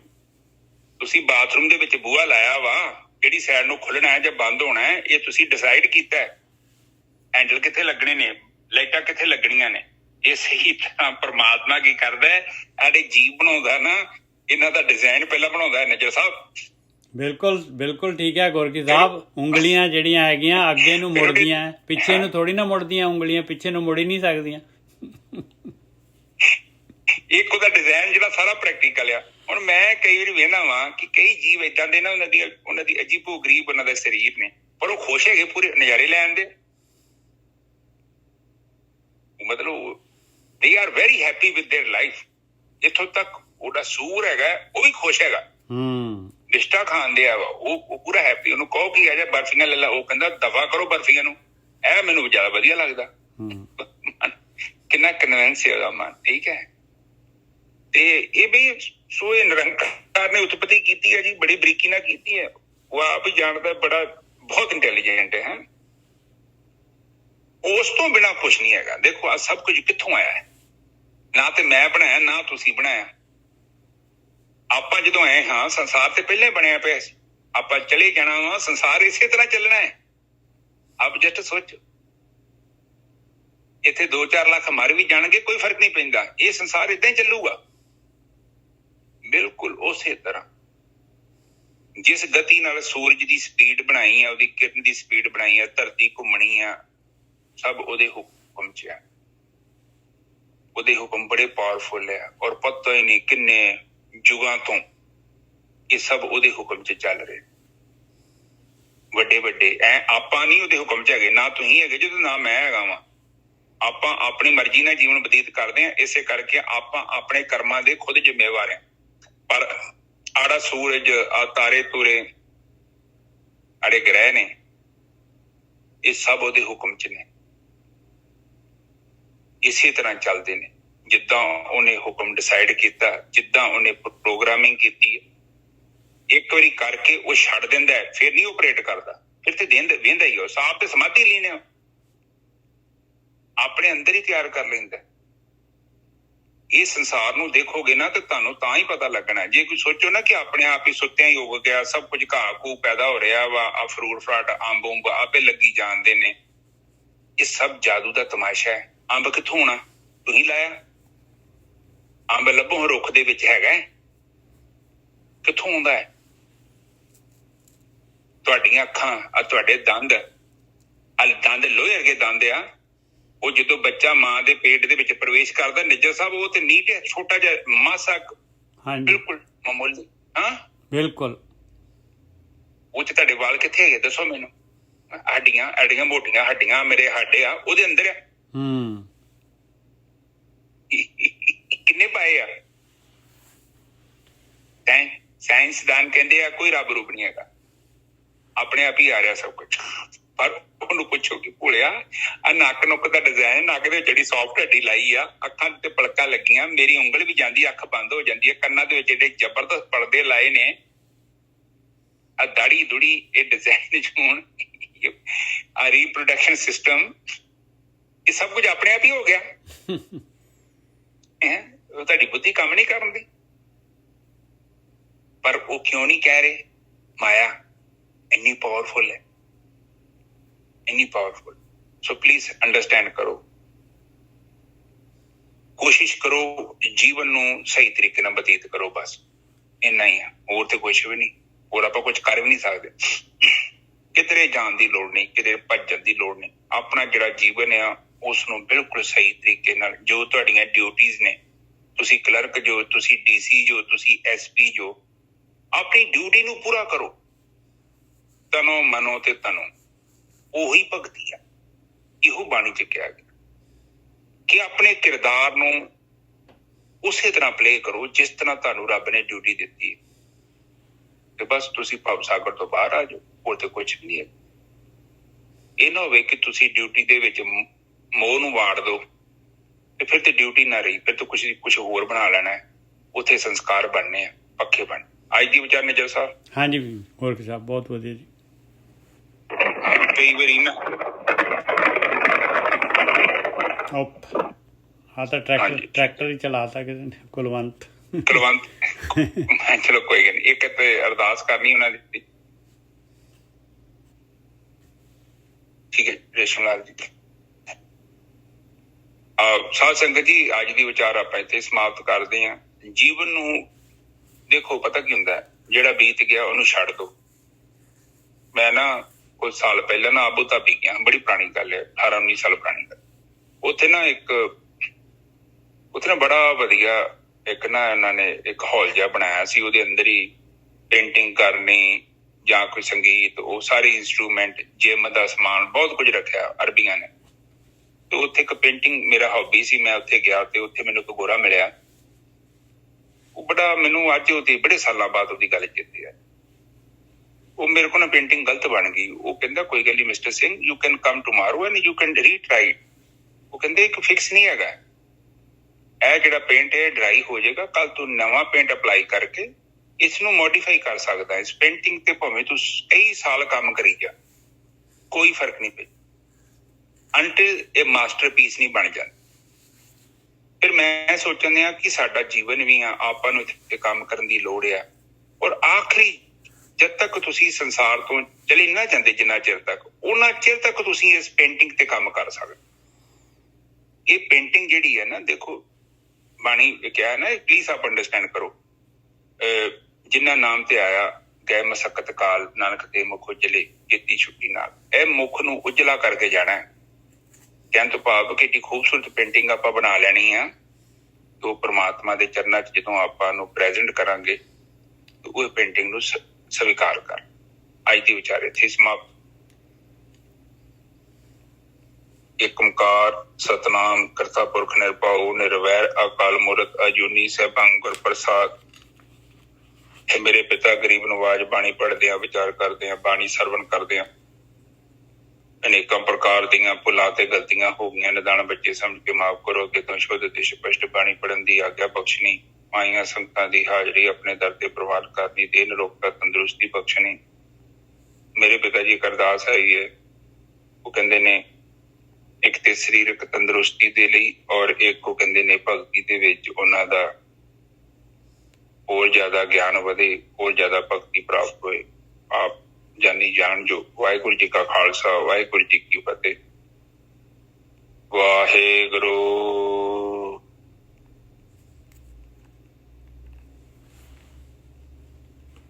ਵਾਹਿਗੁਰੂ।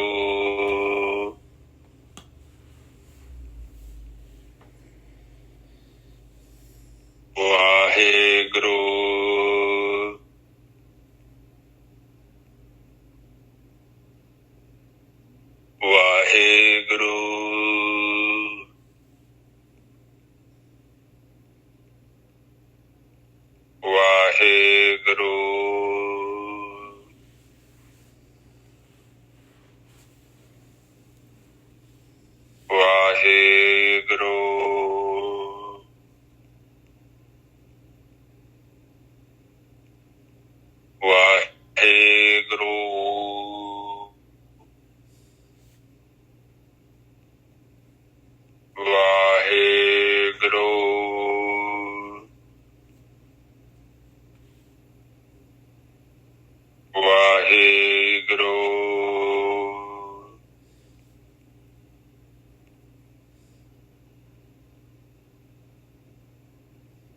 ਵਾਹਿਗੁਰੂ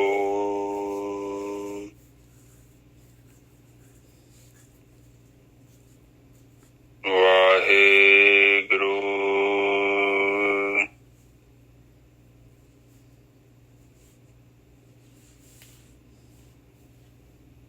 ਵਾਹਿਗੁਰੂ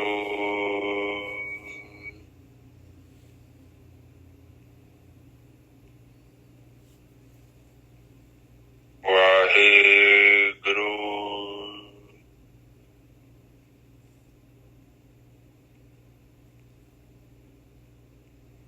ਵਾਹਿਗੁਰੂ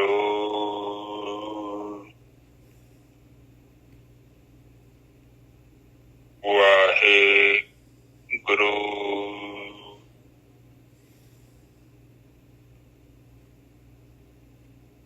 ਵਾਹਿਗੁਰੂ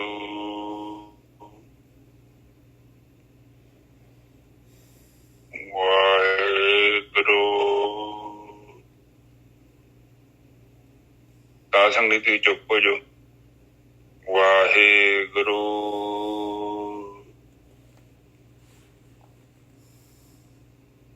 ਵਾਹਿਗੁਰੂ